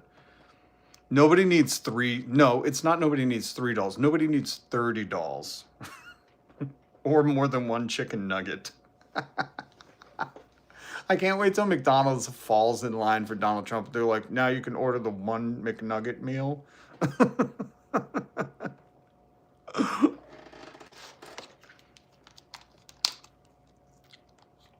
All right, guys. Today we're gonna, hold on. Don't forget, Dan Vagina says, when they tell you who they are, man, just listen to them. And now who they are. Instead, like so many other places driven by a radical ideology, they've spent that money instead of investing in their people. That's why you had millions of Iranian. Instead of investing in their people, they invested in weapons of war. That's Hogg's Pete breath.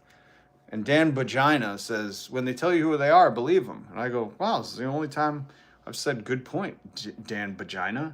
And then I listened to Hogg's Pete breath. And he says they're radical because they didn't invest in their people. They did war. That's America, just so you know. He's trying to claim it's around, but here's the thing. America isn't investing in its people. They're investing in war. So when they tell you who they are, believe them. Those are radical psychos, psychopaths. I didn't play this music earlier, but I love this song. Flower on a Grave, with all the instruments, Bunkbed Coffin. Link in the description. Hit subscribe. Hit the notification bell. Join me every single weekday where we entertain the news.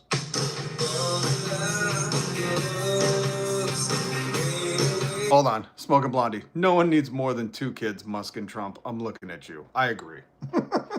Once you have that many failures, you need to quit.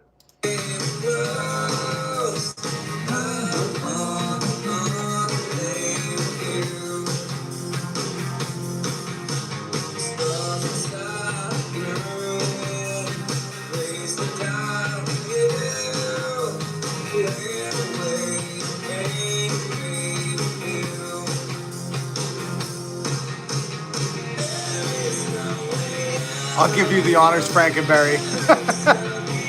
What's up, Sendo Justa? Solidarity, comrade.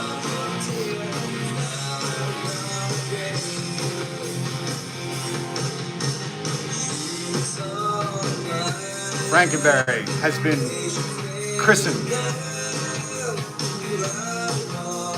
Protect the dolls and the G.I. Joes. And girls and boys can play with both. Solidarity, brother. Or sister. I think it's brother. Sendo Justa.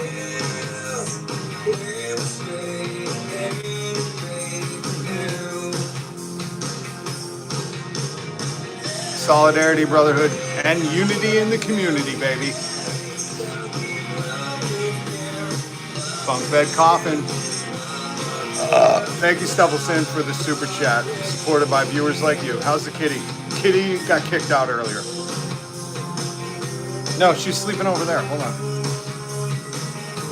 Tim, I'll kick you out of a different one.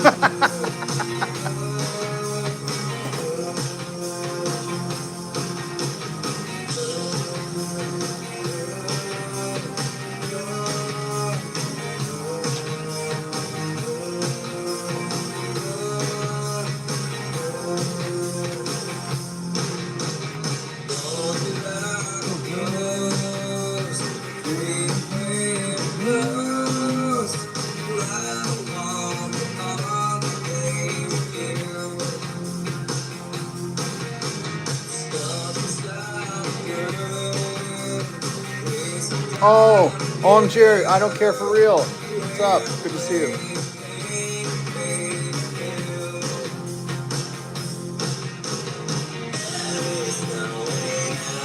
Meow, meow, meow, meow, meow, meow, meow, meow. She's tired.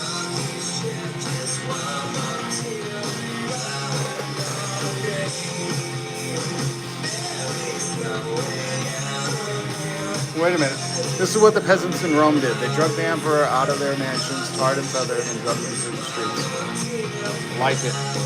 Like it. This is BUNKBED COFFIN. Link in the description. Same with Smoking Blondie and Us First Then. Links in the description.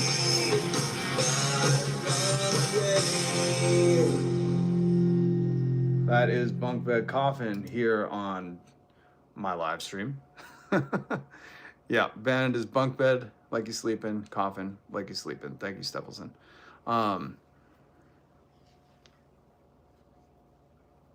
Wicked good tune. Go check him out. Go check out Smoking Blondie. Go check out Us First Them. Oh, what is it? She likes to talk to me. Treat that like button as you would a Twatsy's face and punch it. Oh, 181? Can we get to 200? I doubt we could. I don't think you guys could do it. I don't think you could get us to 200. I don't think so. What do you think, kitty? What do you think, kitty? A little baby cat. A little baby cat. Yeah. Okay. You're like, dude, I was sleeping. You never take a nap. I know. You never take a nap. 183. I knew you couldn't get us to 200. I knew it. I knew you couldn't get us to 200. I knew it. You're too scared to double tap that screen. No red, no blue.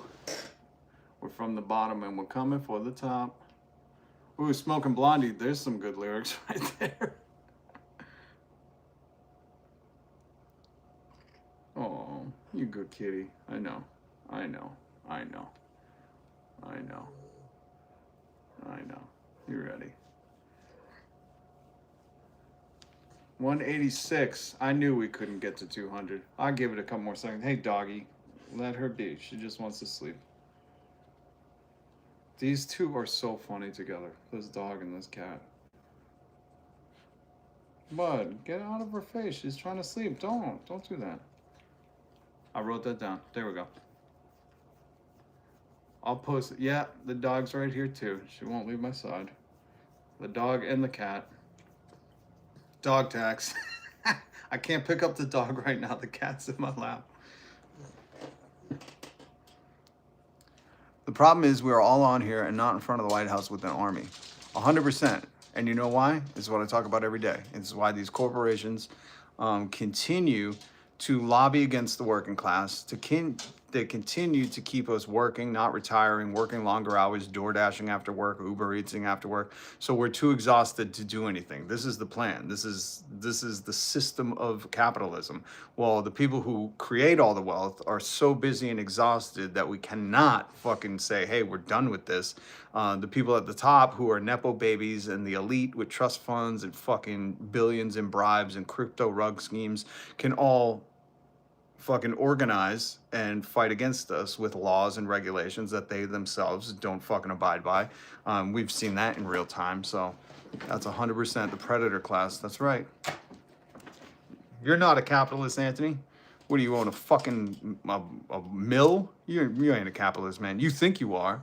If you get up and go to work every day, you ain't a capitalist, man. You're part of the working class. Remember that. People have to wake up. Have to wake up.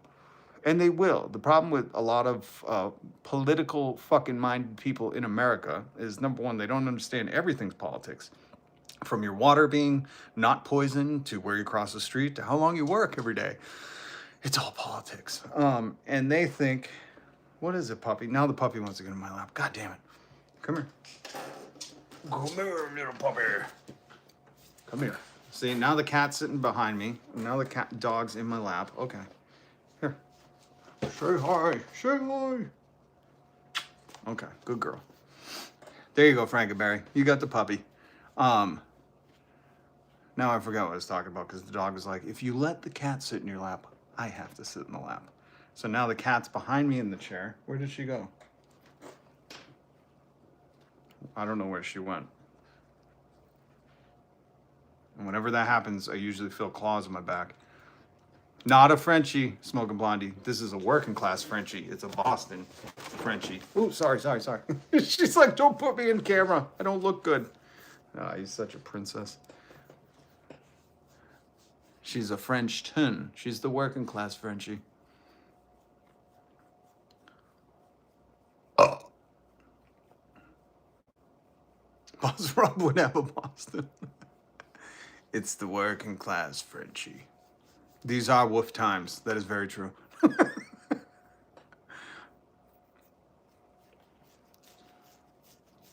All right, guys. I gotta go because I gotta go do life stuff. But Dave Nasty, good to see you. Sardyon, Smoking Blondie, Shy Pixie, all the Vanguard. We are leading the charge. This is the community that starts to organize. We have connected. We are pushing forward, and we are entertained by this hilarious, very sensitive, thin-skinned news that I present you with every day. So, thank you, Stevelson. Good show today, Rob. I never hear that. That's very kind of you. Usually I hear like, why don't you brush your teeth or get out of your mom's basement? Mr. T, stay woke, people. And no jibba jabba. Thank you, Mr. T. Wait, did Mr. T die? That's right, comrade. All power to the people. Howdy from Arizona. What's up, Arizona? Whereabouts? I love Arizona. You ever been to Phoenix?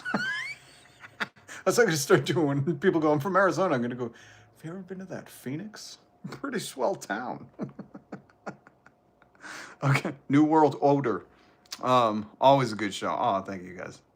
No, I am here. Thank you, Mr. T, for clarifying. Just south of the Grand Canyon. Be careful, I hear it's grand. That's like some shit Donald Trump would say. You know, the Grand Canyon, it's the grandest of canyons. Shut up, idiot. I'm going to Skyjack show. Yeah, support any leftist, the radical new woke left. Support them all. Support them all. Support them all. Okay. Oh, Canada here. What's up, my Canadian friends? I love Canada. Skyjack Morgan is live. Let's go see him next. Oh, yo, go send the fam over to the Skyjack Morgan. Skyback Borgans. Skyback Borgans. Go over there and check him out if he's live. He'll continue. I love that. I think we should all continue shows. He's like Skyjack. He's kind of listen. I think Skyjack. Listen, here's the thing. I was watching Skyjack, and correct me if I'm wrong. I think he's a radio dude. I think he does radio because I know people like him that are in radio. And the thing is like radio people. Because I like Skyjack, and I think he's got a good heart of what he's trying to do. But radio people, when they get out of radio because it's been basically gutted by private equity, is they have this mindset of like very commercialization. And I don't want to say I didn't have that, but I always kind of would get in trouble for saying true shit. You know, not friendly to advertisers all the time. That's why I'm supported by viewers like you. He was a bartender in Vegas. Oh, okay. So then if he's not a radio dude, he just reminded me of radio people I know who so when YouTube became big with podcasting, all the radio stations, and I helped a few do this, they would go to YouTube, right? And they would go, come listen to us swear on YouTube. And I thought, that's not how you sell it.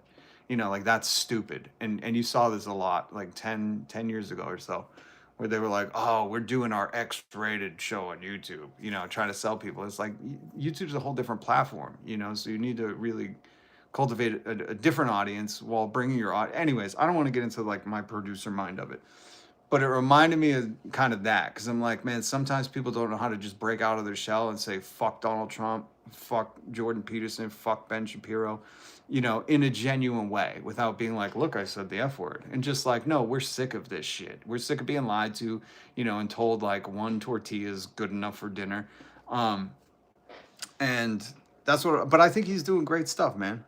You know, I just got into a totally different radio tangent. But that's why I say, like, listen, man, everybody's got a learning curve, and he's got a fucking bigger channel than I do. He's got to be doing something right. He's got like 16,000 subs, man. So who am I to critique? But I just think sometimes it's a tough space to be in as the new woke radical left on YouTube, because fuck, man, the capitalists are against you, and they own the government, and they own the bot armies, and they own the fucking people's minds that are slaves to the fucking cult of capitalism. So when you're entering this space, it can be very, very difficult. But my thing is I've been alive for too long and watched all this bullshit play out many, many times again. And I've known about Donald Trump since the fucking 80s. My family's from New York. We knew he was a fucking queef from the beginning. Just a rich kid bragging about a golden toilet. So when I seen him go into power, I was like, oh, you fuckers fell for it? Okay. You know, keep me away from you. But, you know, everybody's coming to in their own way, and people are doing it good. And I always support when people are speaking out against tyrants.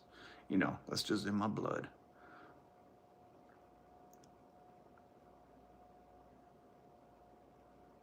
Most New Yorkers know the truth. Oh my God. Listen, M, if that is how you pronounce the first part of that.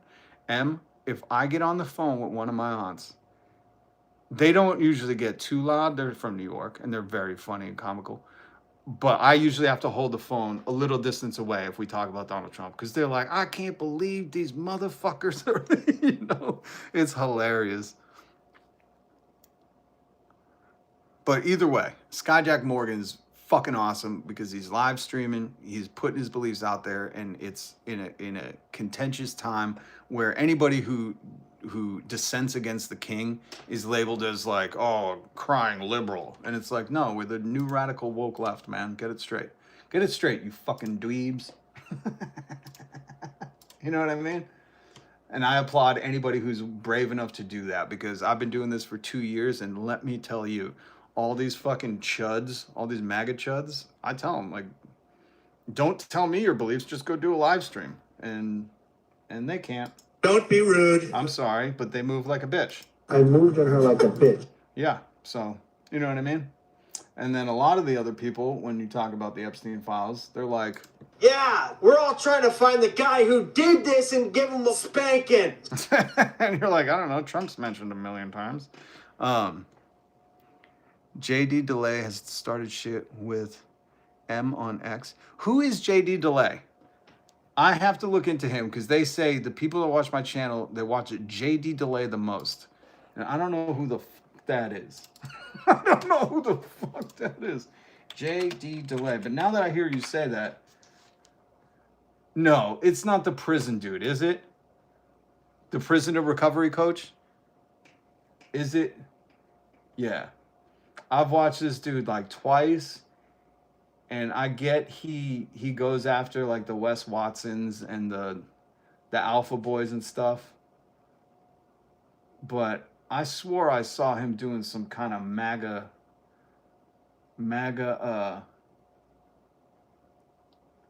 where was it? Yeah, look at this. Violent Islamists take over Dearborn 4 months ago. I don't know, man. I have to look into him. I don't know. No comment. He's UN racist. Oh, okay. Yeah. Okay. So we're clear that this guy's kind of a piece of shit, right? he's profiting off of like he went to prison and got sober and now he's like, I'm the authority on being a piece of shit. Okay. Because something came into my feed once. I watched like 3 minutes of it and I was like, oh, this dude's fucking MAGA adjacent.